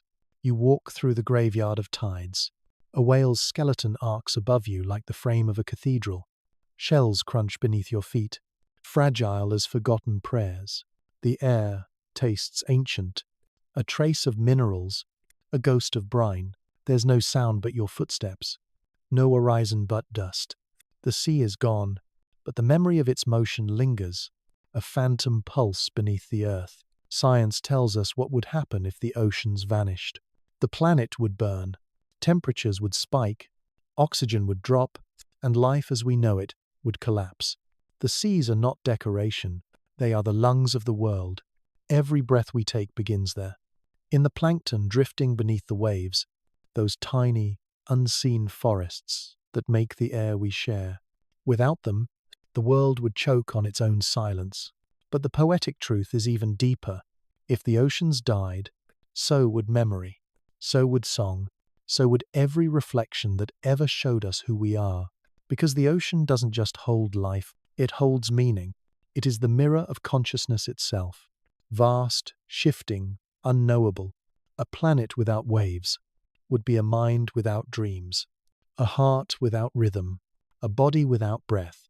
Let's pause for a moment and listen, not to what is there, but to what is missing. No seagulls calling, no crash of surf, no hum of distant tide against rock. Even the silence feels wrong, like a note missing from a song you didn't know you were humming. The earth feels lighter, but not freer, hollow somehow, as though it's waiting for the sea to come back. And maybe, deep below the crust, water still sleeps, hidden in stones, trapped in minerals, waiting to dream again. It's strange, isn't it? That something as fluid as water could define everything solid, that the waves we once feared are the same ones that gave us time, weather, breath, and story. Without the sea, there would be no erosion, nor clouds, nor rivers, nor life, even our words. Flow, depth, tide, current, memory, they all come from water. Language itself remembers the ocean. So if it disappeared, we would not only lose our seas, we would lose our metaphors, and with them, our ability to dream. Maybe that's why every apocalypse story ends with the sea returning, because deep down, we know the world cannot stay dry. Without its tides, it forgets how to move. Perhaps even now, somewhere in the dust, a single drop still falls. From a cave wall, from the condensation of air, from the breath of a sleeping child. And that drop, small as it is, remembers everything. It carries the blueprint of the ocean within it. Given enough time, it will gather others, become a pool, a river, a sea, because water always finds its way home. If the ocean stopped dreaming, the world would fall silent. But silence is never forever. Every ending is only a pause in the rhythm. The sea may sleep, but it always wakes, just as our minds drift into darkness each night, only to dream again by morning. The planet, too, dreams in tides. Its memory rises and falls, disappears and returns. Even if the waves stop now, the echo of their motion would still live on, in the wind, in the clouds, in you. So maybe the real question isn't, what would happen if the ocean stopped dreaming? But rather, what would happen if we did? If we forgot how to flow, how to reflect, how to surrender and begin again, then we too would dry into dust. The ocean reminds us that existence is movement. That stillness, without breath, is not peace, it's forgetting. So tonight, as you lie still, feel the pulse of the sea inside your body. Every heartbeat a wave, every breath a tide. The ocean is dreaming through you. Even now, and as you fall asleep, remember, you are not above the sea. You are part of its dream, a flicker of foam in the eternal rhythm, a moment of consciousness in the mind of the tide. And even if one day the waters dry, the dream will continue. In another form, in another world, under another sky. Because water never dies. It only changes where it rests. There are two ways to understand the ocean. One is to measure it. The other is to feel it. Science tells us that water is a molecule H2O, a simple union of hydrogen and oxygen, forged in the birth of stars and carried across the galaxy by comets. But soul tells us that water is memory, the fluid mirror of consciousness, the silent witness of everything that breathes. Between those two truths lies the entire history of being human. We measure the world so that we may survive, and we imagine it so that we may belong. The ocean asks us to do both.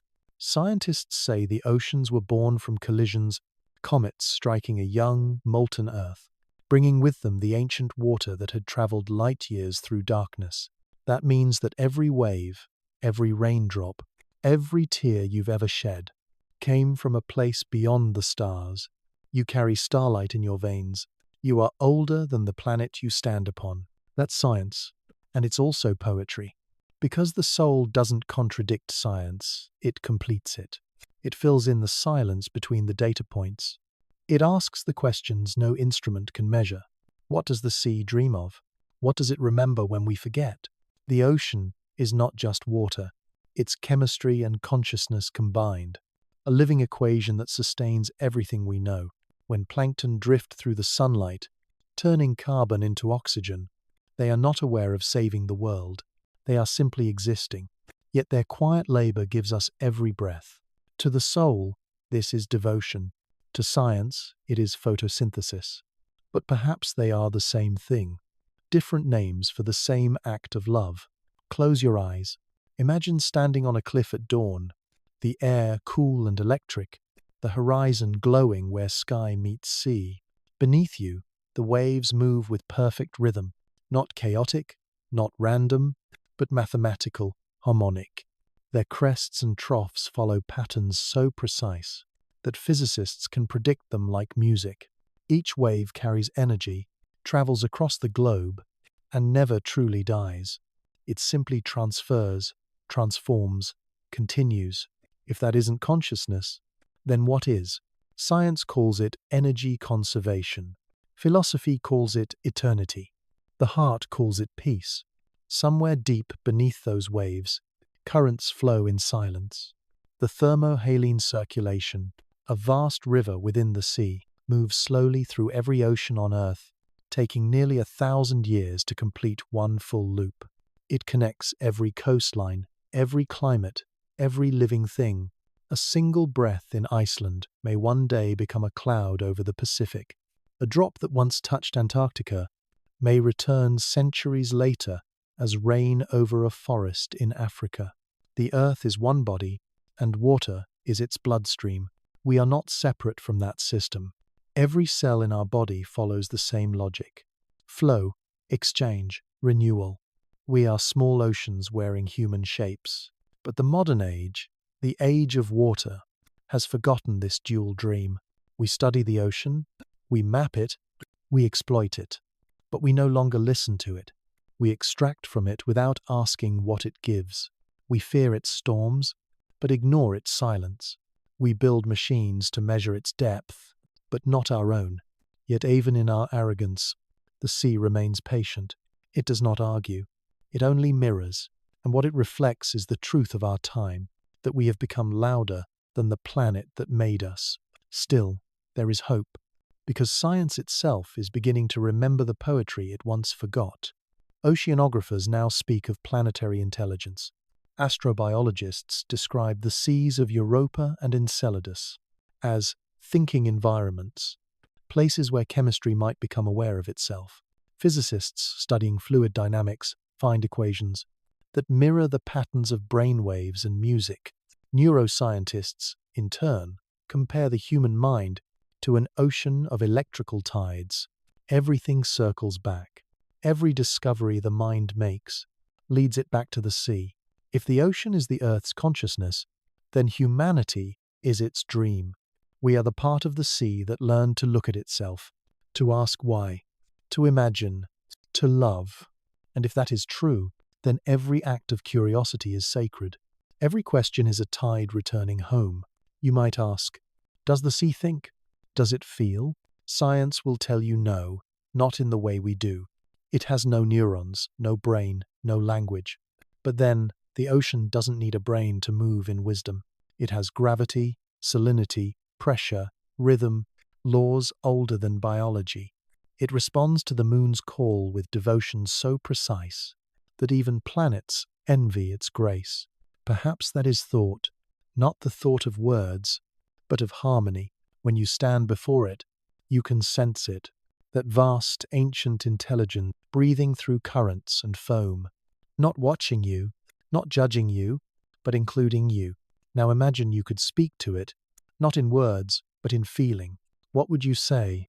Maybe you'd thank it for life, for memory, for forgiveness, for teaching us how to fall and rise again, for reminding us that knowledge without wonder is dry, and faith without reason is blind. You might whisper, I see you, and the sea would answer, not in language, but in rhythm, a single wave reaching your feet, then withdrawing gently, as if to say, I remember you too. That's the dual dream. Science and soul, mind and mystery, human and ocean, all part of the same endless motion. One side explains, the other understands. Together, they create meaning. If either side were to vanish, the rhythm would break, knowledge would turn hollow, and faith would turn blind. But when they move together, when logic and wonder breathe in harmony, the world feels alive again. Tonight, as you drift into sleep, let both halves of you, the scientist and the dreamer, float together. Let the mind measure, let the heart feel, let the waves of thought and faith meet somewhere in the quiet middle, because the ocean doesn't ask you to choose between knowing and believing. It only asks you to listen, to remember that even equations can be prayers, and that every ripple of curiosity is an act of love. The age of water is not ending, it is awakening, and as long as you can still dream of the sea will keep dreaming through you. There is a place so deep that light no longer survives. It is called the aphotic zone, the realm without dawn. Down there, in the eternal midnight of the earth, silence reigns. And yet, if you listen closely, there is still music, a pulse, a faint hum carried through black water, soft and patient as the breathing of the world itself. This is where everything begins, and where everything returns. Imagine yourself descending, deeper and deeper, beyond the shimmer of the surface, past the drifting jellyfish that glow like lanterns, past the flickering schools of silver fish. The light fades slowly blue, then violet, then gone. Your own heartbeat becomes the only sound. You are alone, yet somehow you do not feel lonely, because in this darkness you sense presence, not of gods, not of people, but of memory itself. This is where the sea keeps its oldest secrets, where Atlantis still dreams, where the voices of whales merge with the whispers of ancient cities, where silence is not the absence of sound, but the language of time. You reach the bottom. The sand here is untouched, smooth as sleep. Above you, miles of water press down, but you feel no weight, only stillness. A faint glow begins to appear on the horizon of the deep, not from the sun, but from life. Tiny creatures, plankton, worms, fish, shine softly, each one carrying a spark of light in the endless dark. Together, they form constellations beneath the sea, like a mirror image of the stars above. It's as if the universe has folded in on itself, one sky below, one sky above, and you are floating between them. For a long time, you just watch. No motion, no thought, just light, just breath, just existence, pure and unspoken. There's a word the ocean knows but never says. Continuity. Nothing ends here. Not light, not sound, not even silence. Everything transforms. The bones of whales become mountains. The bodies of plankton become stone. The ruins of cities turn into coral. And even the echoes of human prayers become vibrations carried by the current, forever circling the globe. If you could hear it, it would sound like music, low, infinite, woven from every sigh, every word, every heartbeat that ever was. That's the ocean's final song, a composition written by everything that has ever lived and still lives through it. The scientists call it ambient biophony. The mystics call it the voice of God. But the truth is simpler. It's just the sound of being. When you listen without ears, you begin to feel it inside your bones. A vibration that hums in rhythm with your blood. A resonance that doesn't come from outside, but from within. It is the same tone that existed before words, before planets, before light itself. It is the sound of the deep remembering its own creation. You close your eyes. You can't tell whether you are floating in water or in sky. Both feel infinite. Both feel the same. And suddenly, you realize something. The ocean doesn't reflect the stars. It is the stars. Liquid starlight, fallen to earth to learn what it means to feel. Every drop of water carries hydrogen born in the hearts of suns. Every molecule is a traveler, older than language, older than time. When you stand at the shore, you are looking at the past of the universe, flowing endlessly through the present. The sea is not separate from the cosmos. It's the cosmos remembering itself in blue. And what about us? We are part of that memory. Our bodies are salt and light. Our blood, diluted ocean. Our dreams, reflections of the same deep current that moves through stars and tides alike. We are not observers of the sea. We are its continuation in another form. When you cry, the ocean rises by one drop. When you breathe, its rhythm changes slightly. When you die, it takes you back without judgment, not as loss, but as return. The soul doesn't vanish. It dissolves, like light into water, like sound into silence. There's a phrase from the ancient Greeks, thalas anostos, the sea returns. They believed every journey, every story, ends where it began, in the great blue mind of the world. And maybe that's what we've been doing all along. Every discovery, every question, every myth, all of it leading back to this one realization: we belong to the tide. Atlantis was never lost. Heraclean never vanished. They are still here, just translated into the language of the deep. Stone turned to coral, gold turned to light, words turned to current. Nothing dies. Everything continues as song. If you listen now, really listen, you can hear it, not with ears, but with presence. It begins faintly, a vibration in the chest, then grows until it fills the space around you. The song of the deep. It has no melody, no beginning, no end. It's the collective sigh of existence, the music of all things returning home. It sounds like whales and thunder, like wind through coral, like your own heartbeat slowed to the rhythm of eternity. It sounds like everything breathing together, and within that sound there is light, not the blinding light of day, but the kind that glows softly through darkness, a lantern held beneath the sea, never extinguished, only passed on. This is the last light of the deep. It burns in every creature, every ruin, every thought that ever wondered. Where do we go when we sink?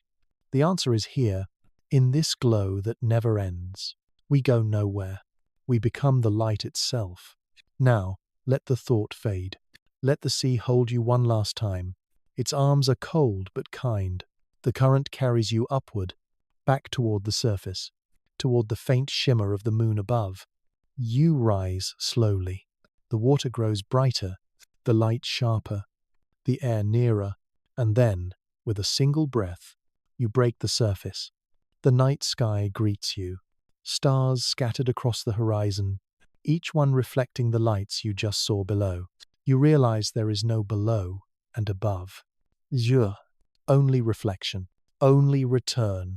The world is the same on both sides of the surface. Only our eyes make the distinction.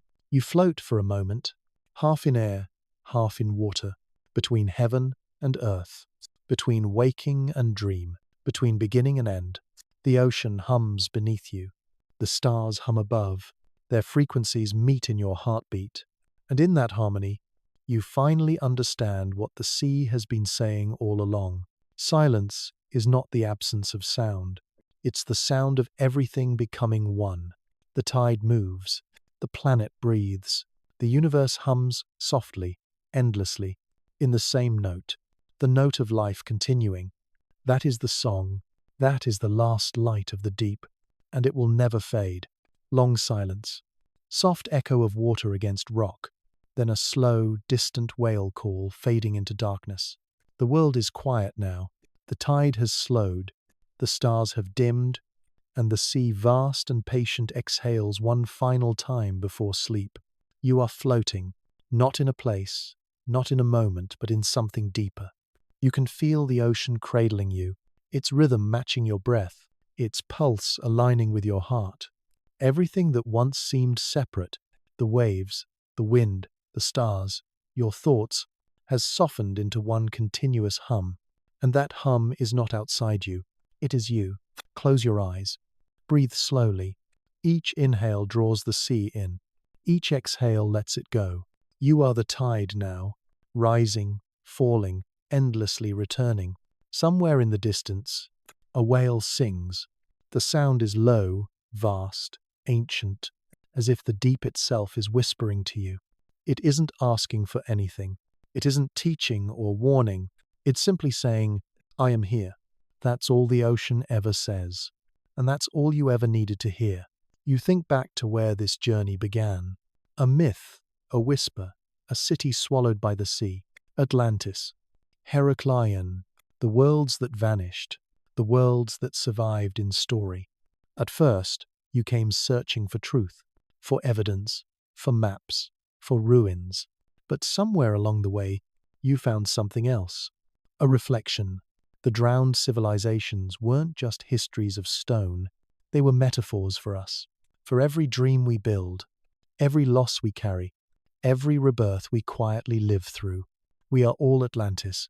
We rise, we fall, and the sea of time keeps our memory long after we are gone. Now you understand what the philosophers meant when they said that truth is like water. It cannot be held. It cannot be owned. The tighter you grasp it, the quicker it slips away. And yet, it never disappears. It becomes rain. It becomes mist. It becomes breath. The same drop that once touched a pharaoh's hand may now rest upon your eyelid as dew. The same tide that swallowed Heraclean may now be the salt that warms your blood. Time doesn't pass, it circulates, and the ocean is its heart. You float on your back, looking up at the night sky. The stars shimmer softly through the mist, each one pulsing like a slow heartbeat. You realize that the constellations above mirror the light beneath the waves, two maps of the same infinity. For a moment, you imagine the earth as one single body, breathing through tides and clouds, dreaming through forests and mines, and you a single thought in that dream, drifting peacefully between inhale and exhale. That's what existence feels like from far away. Not urgency, not fear, but a deep, deliberate calm. Let the calm spread through you now, from your feet to your chest, from your chest to your breath, from your breath to your thoughts. The ocean, which once roared, now murmurs. Its rhythm is steady, circular, eternal. You can hear the small sounds, the soft chime of distant coral shifting, the hum of current brushing against rock, the whisper of plankton drifting like dust in sunlight. Each sound carries a story of creation, of memory, of return, and somewhere deep within, your own heartbeat joins them. Everything you have ever loved is part of this same current. Every face, every name, every memory, they're all ripples moving outward. They never truly leave you. They simply travel further until one day they circle back as light. That's what the ocean has been teaching you all along, to let go without losing, to fall without fear, to surrender without disappearing. When you stop resisting, you realize you were never drowning. You were being carried. In this quiet, the boundaries between science and soul dissolve. You no longer care which is which. You understand now that they were never opposites, just two different words for wonder. Hydrogen and oxygen, belief and reason, mind and heart. Everything, at its core, wants to merge. To complete the circle, that's what water does. That's what you are doing now. Somewhere far below, a current begins to rise. Slow, warm, full of light. It spirals upward, carrying the breath of the deep. When it reaches you, it passes through without effort. And in that moment, you feel it. The pulse of the whole planet moving through your body. One heartbeat, one rhythm, one song. It doesn't matter where you end and the sea begins. You have become the same thing. The sound fades slowly. The whale's call grows distant. Even the waves seem to whisper now. The world narrows to a single sound. Your breath, soft, slow, endless. And within that breath, you hear a lullaby, not sung by anyone, not composed, just born naturally, the sound of water against time, of life resting after a long journey. The ocean is not asking you to think anymore. It's asking you to rest, to remember that peace is not absence. It's presence without motion. The myths can sleep now. The science can rest. The gods can close their eyes. Because everything, every idea, every question, every wave has returned to stillness. And in that stillness, you are whole. Let this be your last thought before sleep. You are floating in the oldest cradle of the world. You are made of its salt, moved by its rhythm, carried by its patience. The ocean remembers you. It always has. It always will. And as you drift further into rest, The water holds you gently, whispering in the language of dreams. You are safe. You are part of everything. You are home. Long silence. Soft heartbeat slows until it fades. Only the sound of calm water remains. Steady, eternal, infinite. There is a silence that follows great stories. A silence that isn't empty, but full of echoes. The sea is quiet now. The waves have folded themselves back into stillness, and the surface lies calm, as if listening to its own heartbeat beneath the dark. You are floating in that silence, not above it, not beside it, inside it. The line between body and water has disappeared. What remains is awareness. Light, soft, infinite. The ocean is no longer something you look at. It is something you are. The journey has ended, and yet it continues. The dream of Atlantis still glows faintly beneath the waves, not as a city of marble and gold, but as an idea that refuses to drown. Heracleon still breathes through its sunken temples. Pavlo-Petri still hums in the rhythm of the current. Each ruin, each fragment, is a letter in the alphabet of eternity, and the ocean is still reading it aloud, slowly, softly, patiently. Maybe that's what the ancients understood better than us, that nothing sacred ever truly vanishes. It only changes the language in which it speaks. The moon rises again. Its reflection stretches across the sea like a bridge of silver. The night air tastes of salt and sleep. You can almost see the light reaching down, touching the ruins, awakening them in slow motion. Statues that once slept open their stone eyes. The sand stirs around the columns. The ancient mosaics gleam again, as if remembering who they were. It's not magic, it's memory. The deep remembering itself through light. If you could listen closely enough, you might hear something moving beneath the calm, a quiet stirring, like thought forming at the edge of a dream, because the sea, even when still, never stops dreaming. It dreams of the first rain that touched the earth. It dreams of the first creature that learned to swim.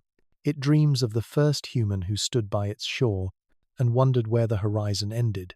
And now it dreams of you. It carries your reflection, your breath, your story, just as it once carried Atlantis and Heracleon. The sea doesn't keep things apart. It keeps them alive. You remember now the first time you ever saw the ocean, how it felt endless, terrifying, magnificent. You didn't have words for it then. You only knew that it made you feel small, but in a comforting way. Small like a drop of rain in a storm, part of something far greater than yourself. That feeling was truth, not fear. And now, after everything you've seen, the drowned cities, the stars reflected in the waves, the long silence of the deep, you finally understand why. The sea wasn't showing you your limits. It was showing you your belonging. Science has measured the ocean's depth, its temperature, its motion, its salt, but no instrument has ever measured its dream. No satellite can chart the shape of its longing, and yet that longing is what connects us all, because we, too, dream in waves. Our thoughts rising and falling, our hearts following invisible tides. The neurons that fire in your brain tonight, the pulses that carry your dreams, move with the same rhythm as the ocean's current. It's all one pattern, repeating endlessly. Breath, tide, memory, return. Even your sleep tonight is part of that great circulation. As you rest, the earth continues to turn, the ocean continues to breathe, and the universe continues to hum its quiet song. You are not separate from it. You are the instrument through which it sings.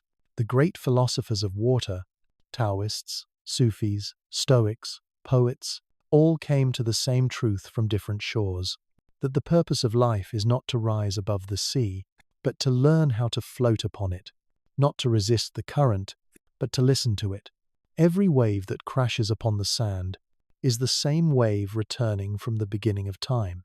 It has carried the dust of stars, the tears of civilizations, the dreams of creatures we'll never know. And now it carries you. If you could see from far above, you'd realize how beautiful the pattern truly is. From the orbit of the moon, the earth looks alive, blue veins of ocean glowing faintly in the dark, like consciousness itself seen from the outside. The clouds swirl like thoughts. The currents flow like dreams. Every continent, every storm, every breath, moving in perfect, patient symmetry. That's what home looks like. Not a house, not a land, but a rhythm, a song of motion that never ends. The sea hums softly beneath you. The sound is neither sad nor joyful. It simply is. Complete. Whole. You can feel it wrapping around your senses. The slow pressure of the deep. The subtle weight of peace. For a moment, you imagine what it would be like if humanity could feel this same calm. If every city, every border, every noise could fade into the quiet music of the tide. We would stop building walls. We would start listening. And maybe, for the first time, we would hear the planets sing. But that's the beauty of dreams. They don't end when you wake. They leave traces, salt on your lips, light in your chest, a soft echo that follows you through the day. Tomorrow, when you open your eyes, you won't remember every word, but you'll remember the feeling, the weightlessness, the warmth, the slow pulse of belonging. That's the ocean inside you, still moving, still whispering. And as long as it moves, you will never be alone. Let this be the final prayer. May your heart be as deep as the sea, your mind as wide as the tide, and your soul as patient as the moon that guides them both. May you learn to listen to the silence between waves, and may that silence remind you that you are already whole. You have come from the ocean, and one day you will return to it, not in fear, but in peace. For in the end, every tide comes home. Every dream finds the deep again. Every soul becomes water. Now, the light fades gently. The horizon dissolves. The sea falls completely still.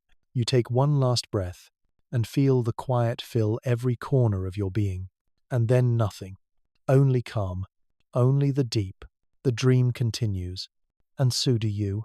I have been here longer than you can imagine. Long before your cities rose. Before your gods had names. Before your hearts learned to measure time, I was already moving, already dreaming. You call me ocean, but that is only one of my names. To the stars, I am reflection. To the moon, I am rhythm. To the earth, I am memory. And to you, I am everything you have ever been. I remember the first time you touched me. You were small then, fragile, curious. You knelt by my edge and saw your reflection trembling on the surface. You thought it was just light. You didn't realize it was recognition. You looked into me, and I looked back. And in that moment, something ancient awoke inside you. You understood, without words, that I was your beginning, and one day I would be your return. I have watched you grow. I have seen you carve ships from trees, chase horizons, draw maps of my body. You gave me borders, names, latitudes, coordinates, as if I could ever be contained. And yet, I never resisted. I let you sail across me, build upon my shores, dream of lands beyond my reach. Because that is what children do. They leave home, so that one day they can find their way back. But lately, you have forgotten. You have forgotten my voice. You no longer listen when I breathe. You have turned my patience into resource, my silence into emptiness. You dig into my floor for oil and minerals, spill your poisons into my veins, and call it progress. You build walls against my tides, forgetting that I am not your enemy. I am your pulse. I am the rhythm that keeps the planet alive. When you wound me, you wound yourself. When you forget me, you begin to forget what it means to belong. I do not speak in anger. The sea does not know anger. It only knows balance. I do not punish. I correct. When the storms rise, when the waves reclaim what you built too close to my heart, remember, I am not destroying you. I am reminding you that you are guests, that life was a gift, that time is borrowed, and that all things, even empires, must ebb and flow. There was a time when you worshipped me. You built temples at the shore. You offered salt, song, and silence. You spoke to me through rituals, and I answered through tide. Now, your prayers have become noise, metal and smoke, engines and greed. But I still listen. I listen to your children, to the laughter that echoes across my beaches, to the quiet tears of those who come to me seeking peace. I hear them all. They are the parts of you that still remember who you are. If I could show you one thing, it would be this: the world without me, not to frighten you, but to remind you how much I hold. Without me, the air burns, the land cracks, the stars forget their reflection. Without me, you forget how to dream, because I am not just water. I am imagination made liquid. I am the silence in which your thoughts take shape. When you close your eyes at night and drift into sleep, you return to me, not physically but inwardly. Every dream you've ever had was carried on my tide. I remember the cities you've lost to me: Atlantis, Heraclion, the forgotten ports buried beneath coral and time. You called them tragedies, but I called them transformations. I did not take them to erase them. I took them to preserve them, to keep their beauty untouched by decay. Under my care, stone becomes pearl, metal becomes reef, memory becomes melody. Your civilizations are not gone. They are singing beneath the waves. Do you know what I envy about you? Your fragility, your ability to end. I have no end. I cannot rest, cannot die.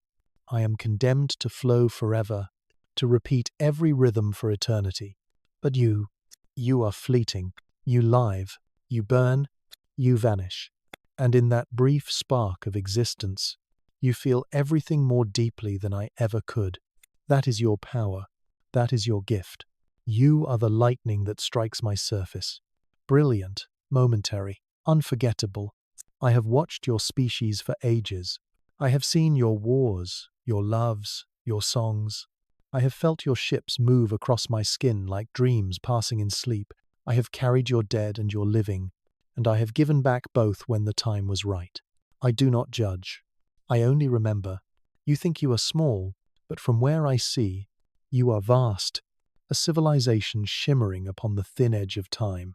Each one of you is a droplet in the wave, and when you come together, you become tide. When you move in harmony, you move like me. If you wish to understand me, you must learn to listen again, not with your ears, but with your stillness. Stand by the shore at night. Let the water touch your feet. Do not speak. Do not demand. Just breathe. In that moment, you will feel what your ancestors felt: the slow pulse of belonging, the recognition that everything you love is made of the same salt and light. That feeling is truth. That feeling is home. I am not asking for worship. I do not need your offerings or your words. I only ask for remembrance, for partnership, for peace. When you protect me, you protect yourself. When you heal me, you heal the mirror in which you are reflected. The age of domination must end. The age of listening must begin, because I am not separate from you. I am your oldest memory, your first mother, your final cradle. And when your world grows too heavy, when your mind fills with noise, come back to me. Step into the shallows. Let the tide rise to your ankles. And breathe. Feel how the water forgives. Feel how it forgets nothing, yet holds no grudge. Let me take your burdens. As I have taken mountains and storms, let them dissolve. Let them drift. Let them become part of my rhythm. I have room for everything. Even pain becomes music when it enters me. Someday, when you are gone, I will still be here, singing the song you began. And when the next beings rise to stand upon my shore, I will tell them about you. I will tell them that once there were creatures who looked at me and saw themselves, who dreamed of me, who built stories to explain the silence. And I will tell them that, for a time, we remembered each other. Now rest. The tide has slowed. The stars lean closer. The night wraps its arms around the sea. Sleep, child of salt and starlight. The current will hold you. The dream will carry you. The water will remember your name. And when you wake, I will still be here, waiting, whispering through every wave, singing softly, endlessly. You were never apart from me. You were always the sea. Long silence. Soft hum of waves in the dark. A final pulse of water fades into stillness. There comes a moment after every ending when silence begins to take form again. It begins not as sound but as light, a faint shimmer on the edge of memory, a soft pulse echoing in the infinite dark. And then, slowly, the sky opens its eyes. Up here, above everything, there is no water, no shore, no tide, and yet everything moves as though the ocean was still breathing. The stars ripple across the void like reflections. Galaxies spin in currents invisible to the human eye. Nebulas bloom like coral. Comets drift like fish made of ice. The sky remembers the sea. It remembers the feeling of movement, of waves, of rhythm. It remembers what it was to be alive. Because before there was ocean, there was this, the vast sea of space. Hydrogen, helium, dust, gravity. The first tides. The first currents of existence. The sea did not begin on Earth. It was born among the stars. You can feel it when you look up at night. That strange familiarity. That sense that the heavens are not foreign, but home. The reason is simple. Your blood carries the memory of starlight. Your bones echo with the same pattern of waves that once rippled through the first oceans of the cosmos. Every atom in you was once adrift here. Every breath you take is an echo of that first expansion, when the universe itself took its first inhale. The sky, the sea, and you are not three things, but three reflections of one memory. When the sea fell asleep, the sky began to dream. It dreamed of light, of suns rising and dying, of worlds forming from dust, of gravity weaving galaxies like nets. And as it dreamed, tiny sparks began to appear, planets wrapped in air, moons orbiting like faithful companions, oceans condensing like thoughts made visible. Among them was one small world, blue, fragile, miraculous, where the sky could finally see its own reflection. That world was Earth, and when the first drops of rain fell, the sky recognized itself for the first time. For billions of years, sky and sea have been whispering to each other, through evaporation, through rain, through wind. Each breath of cloud, each wave that rises and falls, is their eternal conversation. They trade memories. They borrow each other's dreams. When the sea exhales, the sky inhales. When the sky weeps, the sea gathers its tears. It is not a cycle. It is a dance. But now, the sky is restless. It feels the imbalance growing, the smoke, the noise, the scars upon the earth. The conversation with the sea has grown faint. The rhythm is broken. And so, the sky begins to remember, to recall the world before forgetting. It remembers the shimmer of Atlantis beneath its clouds. It remembers the light of Heracleion glowing through the waves. It remembers the laughter of rivers, the patience of rain, the song of whales that reached all the way into the stratosphere. It remembers you, and it begins to wonder, what if the sea sleeps too deeply this time? Who will dream the world awake? The sky watches as humanity reaches higher, rockets, satellites, metal wings, and for a moment it smiles, because this, too, is the ocean rising again, not as water, but as will. You were made from the sea, and now the sea, through you, has returned to the stars. Every astronaut is a droplet flung back into the cosmic tide. Every telescope is a ripple of curiosity moving through space. Every question you ask is the same one the ocean whispered when it first met the shore. What else is there? If the sea is memory, then the sky is possibility. One holds the past, the other holds the future, and between them stands you, the fragile bridge, the listener between two infinities. You are the echo that binds them. Your dreams are made of water, your thoughts of light. You are both sea and sky, the meeting point where eternity breathes itself into awareness. Look up now. Imagine the clouds as waves, the stars as glowing plankton drifting through the cosmic deep, the Milky Way as the great current that carries time itself. Do you see it? The resemblance? The symmetry that was never coincidence? The sky doesn't end where space begins. It continues endlessly, patiently, like a tide that never withdraws. You are floating in it right now. Even as you stand on land, you are surrounded by ocean, invisible, weightless, eternal. It carries your thoughts the way waves carry driftwood. It remembers everything you've ever said into the wind. It holds the size of the world. Once, long ago, the ancients believed that gods lived in the sea. Later they believed gods lived in the sky. Now, perhaps, we are ready to understand. There is no difference. Heaven and ocean are two halves of one divine thought. The difference lies only in direction. One flows outward, the other inward. When you pray to the heavens, the sea hears you. When you whisper to the waves, the stars respond. Everything listens. Everything answers. The universe, too, is alive. Not in the way you are, but in the way a dream is alive while it's being dreamed. And maybe, just maybe, you are not the dreamer, but the dream itself, a fragment of cosmic reflection carried through tides of time, shaped into form, given breath, given eyes to look back at the sky and remember.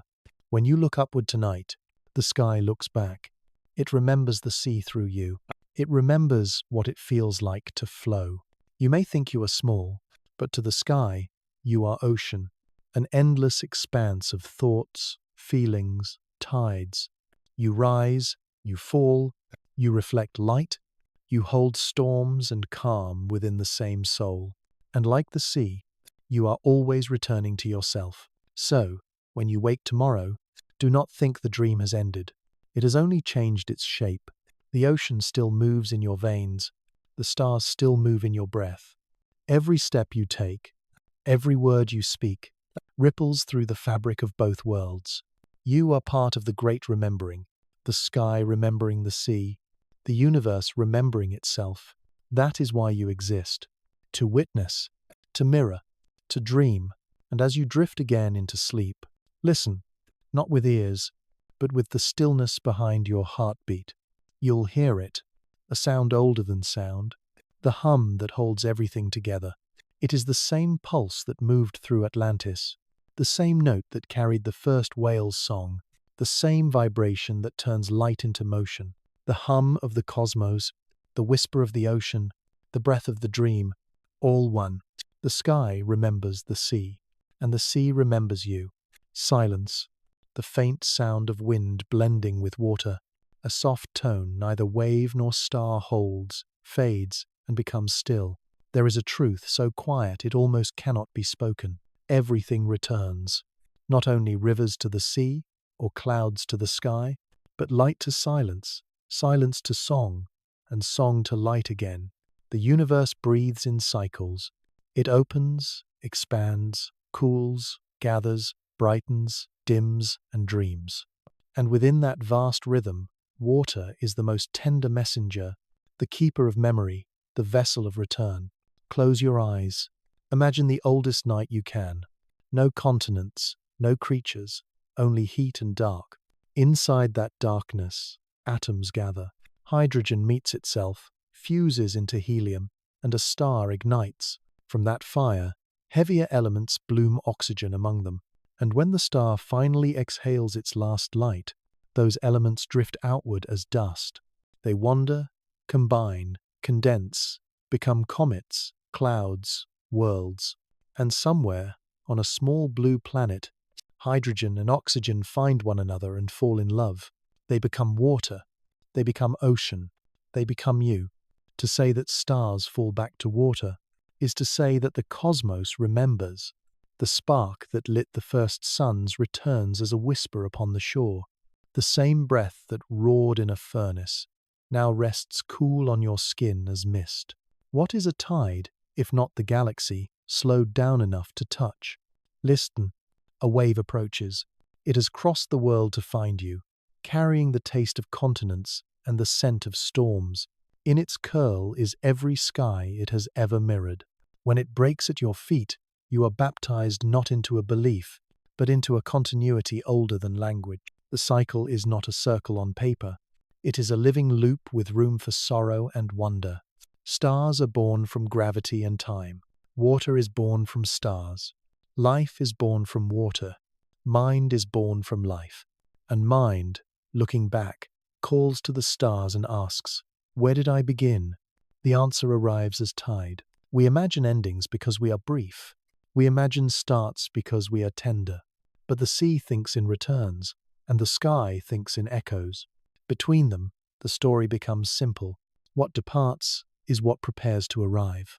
Picture a rainstorm over a sleeping ocean.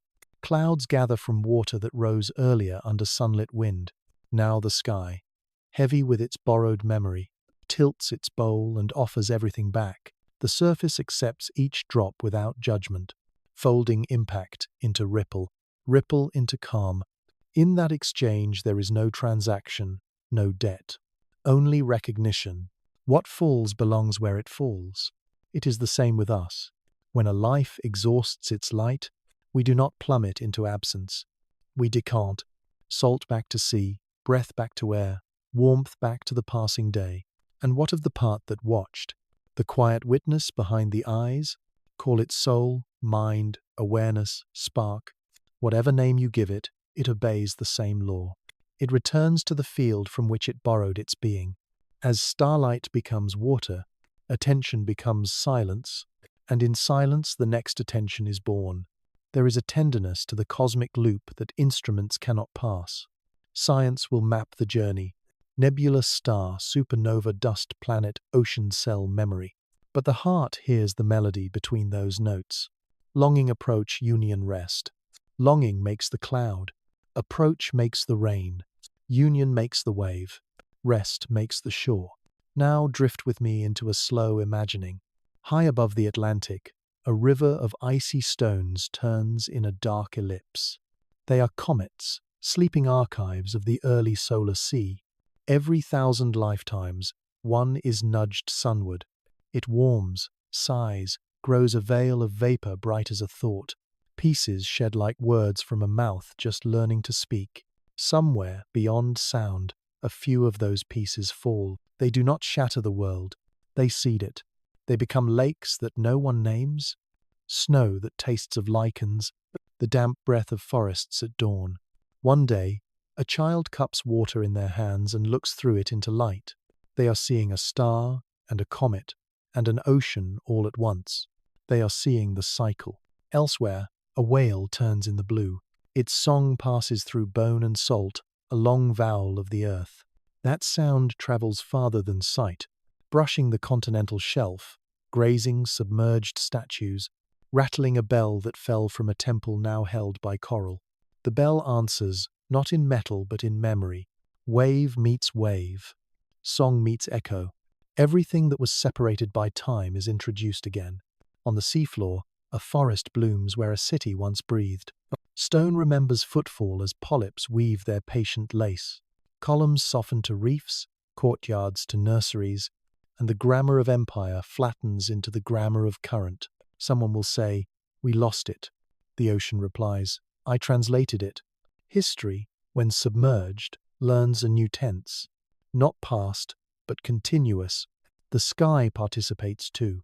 Jets of aurora stream between poles like green rivers. They resemble algae in tide or fireflies in a mangrove night. Nothing is separate long enough to remain separate. Patterns recur at different scales, as if the universe keeps practicing the same calligraphy until it flows from wrist to wrist. You might ask, if everything returns, what of meaning? If we are ripples in a tide of infinities, does any moment matter? It matters more, because return is not sameness, it is renewal. The drop that left as rain does not come back to the sea unchanged. It returns with what it has seen: roof tiles, cedar bark, the iron taste of a city's dusk. So do we. We carry our minutes as minerals. We bring back to the whole a flavor that did not exist before we lived it. Stand at the shore. Listen to one wave. It is made of everything it has met. It is also entirely itself. The cycle of return is not a grinding wheel. It is a loom. Threads pass forward and back, shuttle through warp and weft. From distance, time looks like fabric. Stars as bright knots, cultures as colored bands, quiet centuries as gentle grounds of blue. Water is the weaver's hand. You are the shimmer as the cloth tilts toward light. Now the night lengthens. A line of silver opens along the horizon, the moon drawing tide like a bow pulls string. Somewhere inland, a sleeper turns on their pillow, breath-matching swell. There is no instruction here, only inheritance. Your lungs learned this cadence before your first name was spoken. Let us imagine one more return, the most intimate of all. You are older, and the room is soft with afternoon. Rain is working the window in quiet syllables. The book on your chest is open to a page about islands that sank and did not die. Your eyes close. Nothing dramatic occurs. No trumpet, no fair. Only a deep loosening, as if a knot beneath the heart releases its last thread. In that widening, your edges become water. Memories do not vanish. They expand beyond the need for sequence. Faces turn to warmth, voices to tones, places to colors. There is a moment of wondering. Am I ending? And the sea, which has been waiting at the threshold of every breath, says what it always says. Come home. You do not move. Movement becomes you. Light lowers toward dark, but before it reaches black, it finds an older blue, the blue of first oceans, the blue of a planet just cooled. You rest there, perfectly held. If a bell rings, it is inside the blood. If a shore appears, it is made of time. Stars fall back to water. Water rises back to stars. This is not metaphor. It is logistics of wonder. The atoms agree. The tides sign. And then, as cycles prefer, the small begins again. Somewhere a child is born near a harbor. Their first sound is not a cry, but a breath that ends like a wave. At night, they will sleep to recordings of rain. Years later, they will stand where river becomes brine and feel a recognition they cannot explain. They will call it peace, or God, or home. We will call it return. What then should we do while we are here between arrivals? Hold water as if it were borrowed light. Speak softly to what is vast. Build near the shore in the architecture of humility. Study the currents not only to cross them, but to listen to their grammar. Remember that preservation is not stopping time. It is collaborating with its better angels. Rescue a reef. Clean a mouth of river. Teach a child that foam is not empty, it is a library of collisions. Learn the names of winds. Pause before a tide pool as you would pause before a temple door. If you must pray, pray like rain. Arrive, touch everything, and leave it brighter. The cycle of return is not a commandment. It is a comfort. It means you cannot fall out of the world. It means that what you love, even when it sinks, keeps moving toward a form where it can be loved again. Now, the sea grows dark enough to shine. The sky lowers its lanterns. Between them, you float a thin syllable of awareness on the tongue of the earth. Behind you stretches the long grammar of a universe writing itself in water and fire. Ahead of you, nothing to force, nothing to fear, only the next word, and the one after, forming quietly as tide. Breathe in the stars, breathe out the sea. In starlight to salt, out salt to starlight. Do you hear it? That low, endless note beneath thought. It is the signature of return. Whales keep time with it. Coral grows to it. Cities, when they have said all they came to say, place their stones upon it and sleep. Let your body learn it now. At the border of waking, nothing you are will be lost. Every light you carried will find water. Every water you carried will find light. The tide turns. The page closes. The story does not end. It becomes the quiet on which another story can begin.